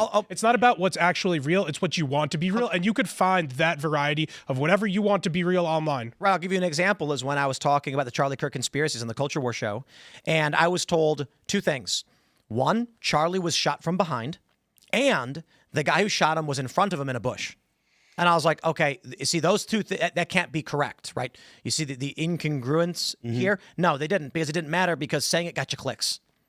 And so if you make a video claiming that there's assassins out to kill you right now, and that there's a plane flying around that's landed a bunch of times, and then from the airport they're driving to federal buildings where your lawyers are at, it's like you're going to get millions of views. Look, and you also have to wonder if this is getting millions of views or if this is being digitally manipulated aggressively. I know people use bots on Twitter and social media as a social proof for their work. Not saying there's not popular people on social media, but I know people do it as a social proof. And we see that we are being manipulated by these foreign accounts. Twitter and social media is very easily manipulated. I wonder, are there that many stupid people out there craving this conspiratorial bullshit? I'm one there right aren't here. that many viewers I'm at one right Shane's here, show. Elon. So Shane doesn't have the biggest show in the world. If people really bought into this shit, I think Shane would have a much bigger audience. But no, I don't know. I'm thinking of the Elon, Ian Carrolls I and love Candace you. Owens of the world. Oh, my And I mean, goodness. maybe you need to dip into some of that, more of that stuff. Well, French I and think Israelis if after you know history, you know these things are possible. And to to dismiss it outright, like assassinations that are carried out by the deep state throughout the 60s and around the world, coups like that. So dismissing it makes you sound retarded. I don't think political assassinations are that's beyond. but that's what's happening. You know, like calling out, questioning these things, that's totally appropriate because if you know history, that's what's been going on. Are you worried about the French and Israelis coming after Candace Owens? I don't know who the answers are, but I am worried about someone trying to kill someone. Indeed, sure. and that's fair. I said this earlier today when I was talking about Candace's assassination threat, that governments assassinate people all the time. It's like all the time. The norm, the anomaly is when they don't. However, that being said, I find it fascinating that Candace Owens went on her show last week and said, you know, this plane, someone sent her an email, and there were federal vehicles coming from the airport and going to this address in Delaware, and it turns out it was the same address of her own lawyers. And she addressed it, I guess, saying like, yes, duh, but there's federal offices there. And the funny thing is, the left came out and said that, haha, Candace got hoaxed. She thought her own address, lawyer's address, was, you know, where the feds were going. I'm like, how come nobody came out and said Candace is in on it? Not his question. I think I saw some of those tweets. That why does she employ a law firm that works in a federal building or in a building with a bunch of federal undercover, you know, whatever is going on? Is it her lawyers or the lawyers that the lawsuit was filed with? The lawsuit was served to a law firm that works in the same building that she claims is the DEI, the FBI, the Secret Service, et cetera. And so my response was jokingly like, whoa, that proves that Candace is part of the PSYOP and she accidentally just outed her handlers. If she is involved in the PSYOP, it's to make us more retarded. That I believe. That she is a CIA PSYOP to make us more stupid, and it is working. What do you think is retarded? It's grabbing our attention. What do you think is retarded? Well, I think she advances stupid hoax that makes no sense, and it's a distraction and makes us more stupid. For example, I don't think that Bridget Macron is a man. I'd ask you if you did, but I don't want you to say something stupid and get Tim sued. The question is last week. The question is, why does it matter? It's a distraction. That's why it matters. Because it's low IQ slop for idiots. No. Because you're just looking at headlines and clicks and basing your opinion on that. But if you watch the series, it's way more than just Brigitte Macron's penis. It's about the pedophile network that's within every government around the world. And that one for sure. And they're open about it a lot. You can look it up. You can laugh all you want. Open about what? The pedophile networks in each government? The pedophiles are open about their pedophilia that are ingratiated into these administrations, just like our own. So it's beyond just the clicks that people make to help discredit her amongst the audience. If you watch the series, it's way more in depth about the problem. I just like a Jeffrey Epstein. I think there's an interesting conundrum in a show claiming that you'll be silenced for criticizing Israel and people are trying to kill you while having one of the top podcasts in the world for like years now and making tons of money doing it. You know, I kind of just find it hard to believe that YouTube, Spotify, Apple are all like, let's prop this up. Because Nick Fuentes got banned, mind you. And she's like, remember, you can't say these things, otherwise you'll get banned. And then she's promoted massively on all these platforms. Yep. No, she's huge. And I'm not. And her lawyers work in the same office as the feds. And I'm seeing people in the real world, like off the internet, people who are Kamala voters who are diehard watchers. And so that might help Alad's case there with the people who aren't, so smart. But it's widespread. The audience. Don't you think it's weird that Nick Fuentes is on Spotify and he gets banned when his podcast grows and he's censored, but Candace Owens is propped up on all these platforms, promoted, and her lawyers are in the same building as the feds? She would say, I think it has something to do with the democratization of news right now, and YouTube has been a little more lenient, but it's a good point. I don't know why some people can say. I don't know why some people can say some things. YouTube's always chosen who gets to be number one and who gets views. And this was proven when that woman was in her car with a pet snake, and she gained something like 3 million, or she gained like 1 million followers in 2 days with 2 videos alone. Right. And it was because they said the YouTube system accidentally took her and promoted her to everybody. They have that power. So I do think it's a fair question. Why is Candace being propped up so massively across the board while being the conspiracy, like, here's the real story? I don't think it makes, it makes no sense that they're simultaneously trying to assassinate her while big tech is propping her up. I will say, though, there is a massive effort amongst a lot of influencers online to make her look dumb, right? So there's like a coordinated effort amongst a bunch of people to attack her, the same way it happened to Alex Jones, but with the corporate media, it was him against the corporate media. Why is YouTube putting her on front page and promoting her? Is she front page? I don't know. I've never seen that. I know that there's a lot of people So front page is a default setting. Right. No, everyone's front page is different. Right. if you subscribe to a channel and you go to youtube.com, YouTube tells you here we have chosen 15 videos from your subscriptions that we think you want to see. Yeah. So there are many people who are right now experiencing shadow banning. And I've been hearing from a lot of prominent individuals saying, like, YouTube won't promote my videos anymore. And I will additionally add, if you look at some of these more prominent conservative commentators, you'll notice their views are substantially down. Yeah. I don't want to call anybody out specifically, but guys, seriously, just go look at your favorite conservative commentator and look at their last few videos, and their views are in the gutter. So what is it about Candace that YouTube has no problem blasting her out to everybody? This would go back She's to a my DEI theory. hire. She's a black woman. This would be- and we fetishize that on the right. We love nothing more than this so-called model think- minority, and we love to put her on a pedestal. That's what I get it. Ben We Shapiro get it. originally did with her. We get Did you it. feel this way about her? Now, before the I have a Israel- question. Yeah, I always thought she was I have a very question stupid. about this law firm that Candace works with that is seemingly in the same building as the feds, and I want to know what her communications with them are. How did she hire them? Because you made that point. Is it her law firm or just the firm in this one lawsuit? Right. I'm curious. Did the Macrones file a suit and then she immediately went to the feds over this? And more importantly, if she says France and Israel, or France wants to assassinate her and at least one Israeli, you'd have to imagine she's talking with the feds, right? I mean, she knows Cash and Dan. I think she said she did. Recently. Right. Yeah. So then when you find out her law firm is working in the federal building, sounds to me like Candace is working with the feds. And I don't mean that as a joke. But I mean, I got to be honest. If you're being targeted by a foreign government, you genuinely believe so, and they're trying to sue you, and Trump called you about it, there's no way federal national security is not involved. Then I have the question of why is YouTube putting her on the front page? Why are they letting her be number one when Nick Fuentes gets banned straight off Spotify?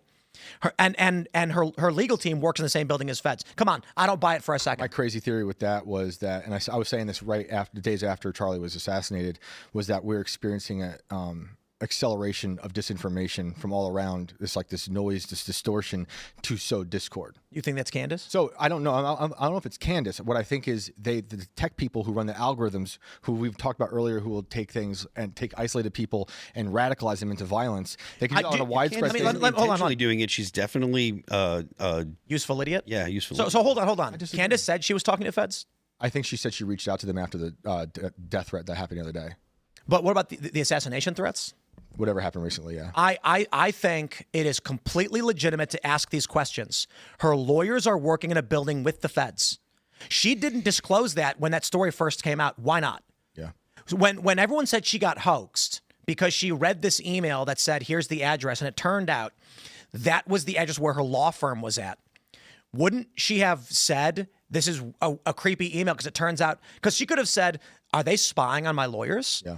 Instead, she doesn't mention it until she gets called out. So again, considering she's propped up, so I'll say this. You could argue she has a good show and people are entertained by it, but there are a lot of good shows that YouTube has removed, like Alex Jones, for instance. Yet she's given preferential access and treatment, all while claiming you can't have that. And her lawyers are in the same building as the feds, and she didn't disclose that. Has she talked with the feds? And if she did, what is she talking to them about? I would not be surprised if it turns out she does have some kind of handler. I'm not saying she's instructed to do things or that anything she says is part of a coordinated effort, but that she has a liaison with the government. And you can look at it from a variety of factors. If there's a legitimate assassination threat against you and she has claimed that, then you're from a foreign government. Of course, you're going to be talking with national security, right? The fact that YouTube is not removing but promoting her, and we know that the feds had backdoors into these systems, I think there's legitimate questions about why Candace Owens is able to do things that no one else can do. Candace Owens is a Fed. Well, she's a psyop to Bro, Alex retard Jones the is right. removed. He can't even bring his channel back. He gets sued by these politically aligned groups or whatever, allegedly, and the Supreme Court won't take his appeal.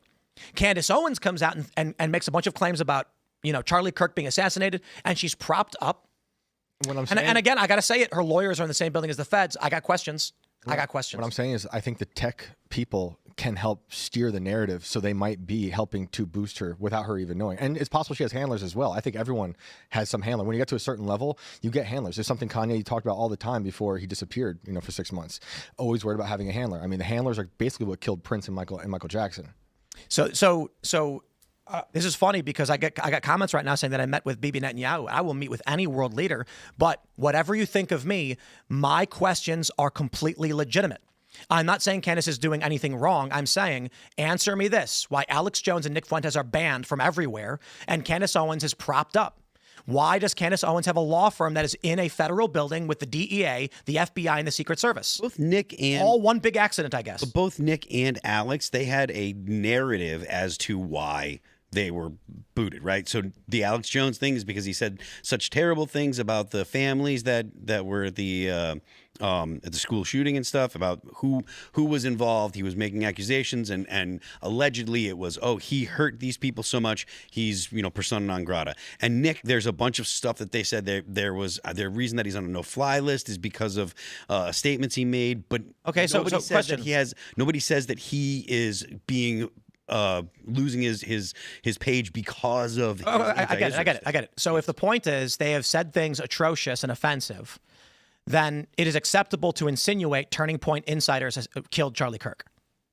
Like, YouTube's totally fine with that level of conspiracy. Apparently. Couldn't Turning Point launch a lawsuit similar to what was launched against Alex Jones against Candace Owens? They could, yeah. I bet that's probably will. I think that's coming. Alex Jones never, my understanding is he didn't name anybody. He didn't. And Candace is going to be like, I never explicitly said they did it. They're going to say it doesn't matter. And the same thing will be levied against her from Turning Point. They're going to Alex Jones Candace at some point. I think YouTube banned Alex before all that went down. YouTube would certainly at least shadow ban, or they call it the small room ban, meaning they allow her to get a lot of views, but it slowly declines over time. So it looks like natural audience, like recession, right. But they're not. She's being promoted. Yeah. Like, YouTube is making sure, and these podcast platforms are promoting her. And it's funny that there are people, you can say whatever you want about me, answer that question. Tell me I'm wrong about everything. Claim that I'm a Fed. Say whatever you want. Find me a legitimate answer as to why YouTube allows her and not Alex Jones. We got to go to your chats and Rumble rants. So smash the like button. Share the show with everyone you know. I'm going to leave. Oh, yeah. Shane's going to go do his show. We went late, and I'm sorry. Thank you for letting me go crazy with AI stuff. It was a pleasure. Have fun. You guys can catch me at Inverted World Live, 10 o'clock. See y'all. Right on. Before we get into your chats and Rumble rants, we got a great sponsor for you guys. It is Brickhouse Nutrition. Hey, we got the sponsor page up this time. Do doctors have Black Friday sales? The doctors at Brickhouse Nutrition do. They just announced their Black Friday 30% off sale, the biggest sale of the year. The most impressive health and nutrition products in the industry are now 30% off, like 30% off Creatone.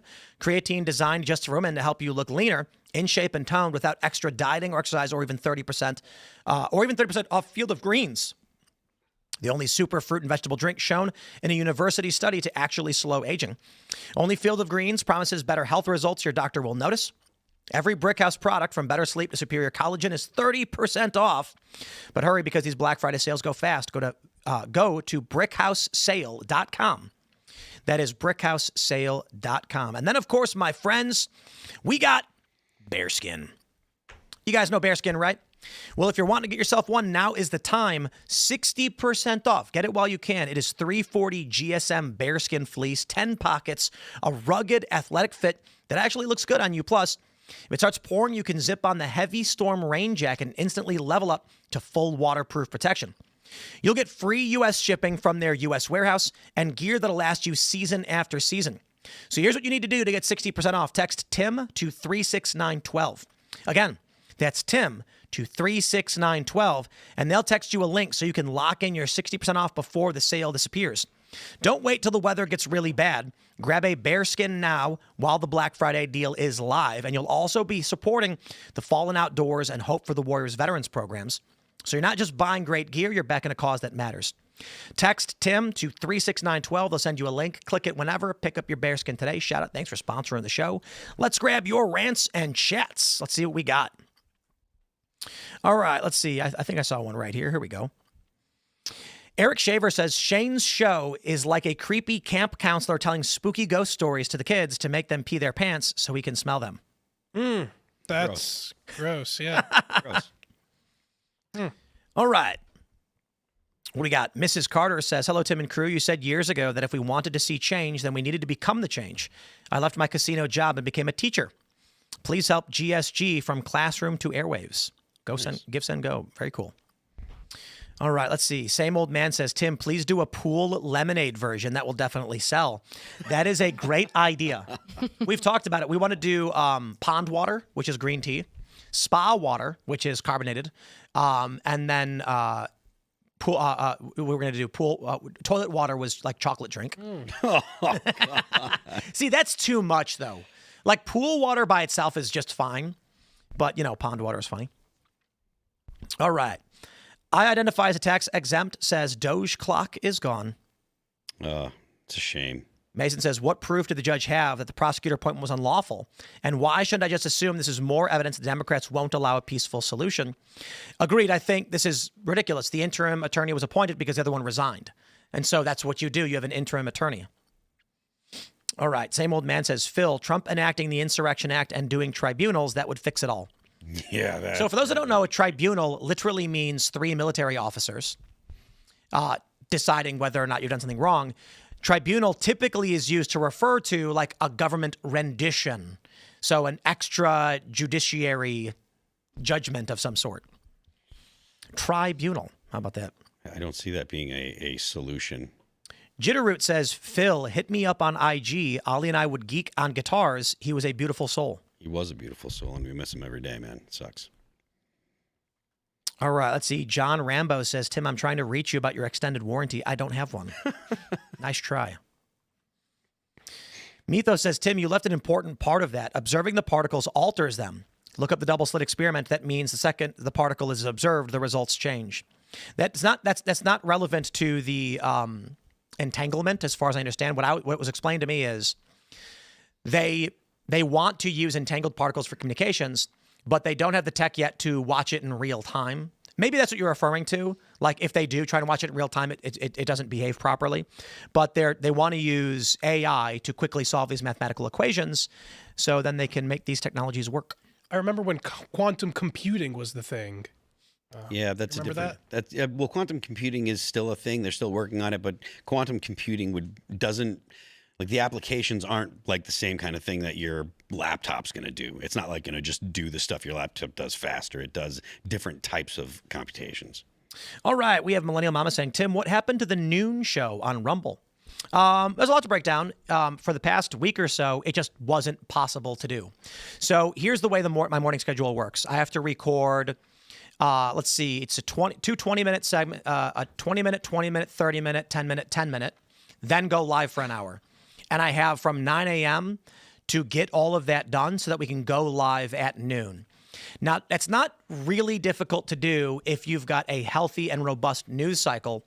But on days when either we're waiting for breaking news, and so I have my publishing schedule in the morning, which is for Rumble and YouTube, it's 10, noon, 1, and 3.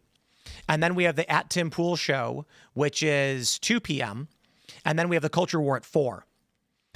To be able to do all of that in the morning on days where we're entering a holiday, seriously, we come in, we sit down, and we're like, there was one day where the front page of every news site was 15 different articles about Epstein in the same way, but with a different article. I was like, dude, there's no news show we can do.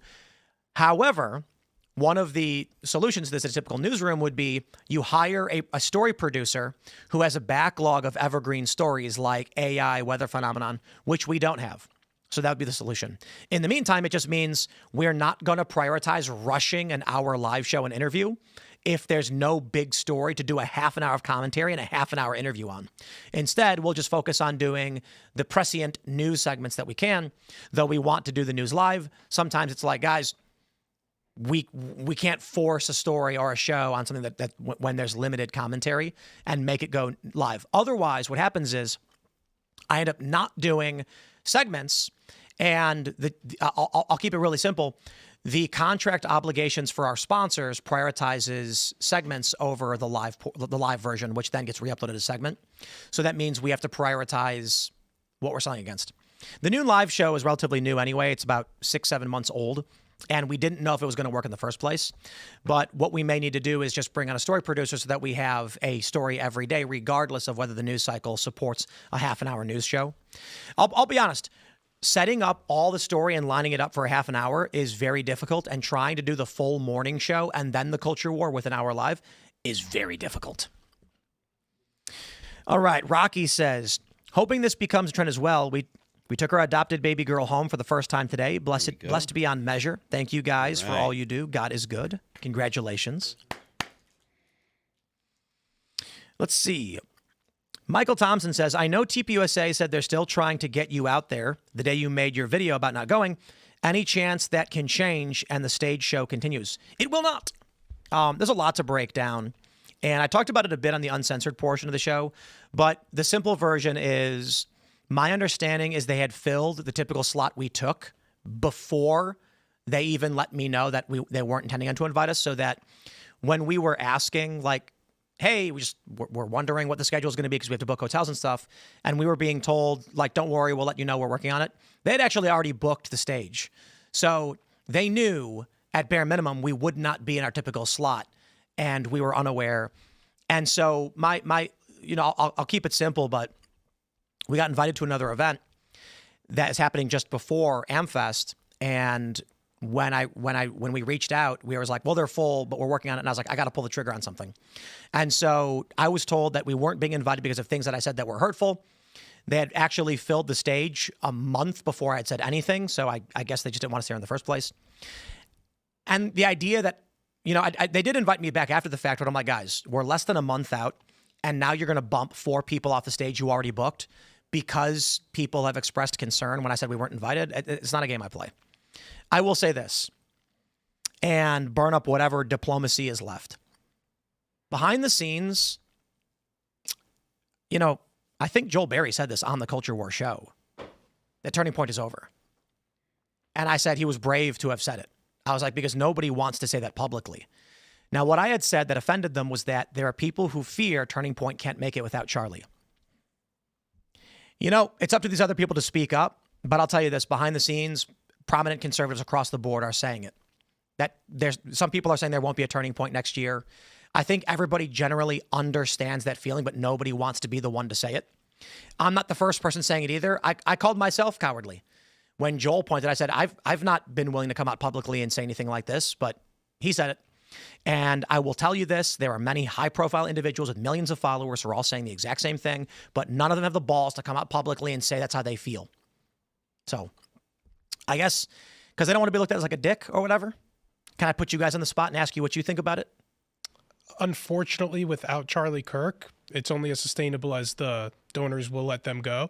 I don't think there's a replacement. Turning Point was Charlie Kirk plus, and now without Charlie Kirk, the plus, I think they're going to continue having these events, but the way they're also strategically, politically moving, it almost seems like they want them to fail.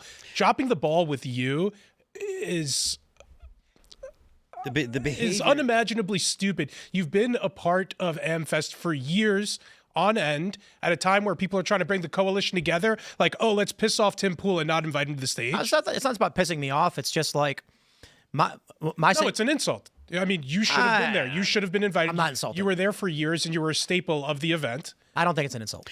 Like if Elad, if I went out to dinner and didn't invite Phil's not gonna be insulted. You know what I mean? Like, oh yeah, we typically go to dinner, but I didn't ask him. He's probably just gonna be like, I don't know, Tim's doing family stuff. Like my view is it's their party, not mine. And they didn't want me there, so that's why I'm not gonna go. I made a video saying we weren't invited. Then many of the personalities came back and were like, hey Tim, no, we want to invite you. We're gonna make it work. We'll bump people off the stage. And I was like, that's not how it works. Like, I knew this is exactly what was gonna happen. It's their party, it's their event, and I don't need to be there if they want me to be there. I don't feel insulted by it. In fact, we've got another major event that we're going to, and I think that my view is this. Intent is immaterial. Emotion is immaterial. Desire, insult, whatever you might think doesn't matter. What matters is the vision of the management. And if you think that the management's vision, not including us, is detrimental to Turning Point, that's fine. Charlie's vision was bring Cenk Uygur, bring James Lindsay, bring Tim Pool, make a big coalition. It feels like their strategy has shifted. That being said, I was talking to one guy today, and I said, I think it's going to be like CPAC. It had the makings of a new South by Southwest in Phoenix with all these parties popping up. Now I feel like it's probably going to be more like a CPAC. And this dude said, I don't think there'll even be one. Look, it's strategically incompetent of them to drop the ball with personalities like you. I don't know what their deal is with other people, but particularly with people like you. And I think it's unfortunate at a time like this. I don't know if it's a compliment to Charlie Kirk and an insult to Turning Point, but they just have such big shoes to fill that I don't know if it's possible for them to. It's not just Turning Point, but I will say this. The conversations I've been having with a lot of political personalities, even to a certain degree before we started this show, when we're trying to figure out what story we want to do, is that people are largely tuned out of politics, worse than we've seen in a long time. There's also economic issues around ad rates that's affecting the entirety of the space, not just political, but many of the most prominent political personalities are suffering in their viewership, and it's crazy. Tate was mentioning he went to the gala at Mar-a-Lago, and a bunch of different companies came up to him, and they're like, how are Tim's views still good? Like, what's he doing? And it's I have no idea, but I can tell you this, guys, seriously, just go look at prominent conservative personalities' YouTube channels, and you'll see that their views are way, way, way, way down. And when I say way down, I mean like 80%. And there's kind of this behind-the-scenes panic where people are like, these conversations are happening, like, look at this channel, like, what is going on? And I'm like, guys, the same sentiment around people choosing not to watch political content and the management sentiment not wanting to have people like me at AmFest, I think generally there is just this, like, the political space is breaking away, losing its connection to the general public, and where pop culture was politics for a long time, that's starting to fade because people are tired of it. So I've been telling people you need to figure out how to connect with regular people and find out where that space is, but going hardcore, rigid, conservative, mainline politics is the antithesis. So my point largely is, if they're choosing to double down on people wearing suits, talking political messaging at a time when political content is way down, it feels apocalyptic. But we got to go to the uncensored portion of the show. So my friends, smash that like button, share the show with everyone you know. I'll get into the nitty gritty on this stuff at rumble.com/Timcast IRL. I'll spill the beans on some of what people are saying and telling me, much to the chagrin of everybody else. But I think honesty is important.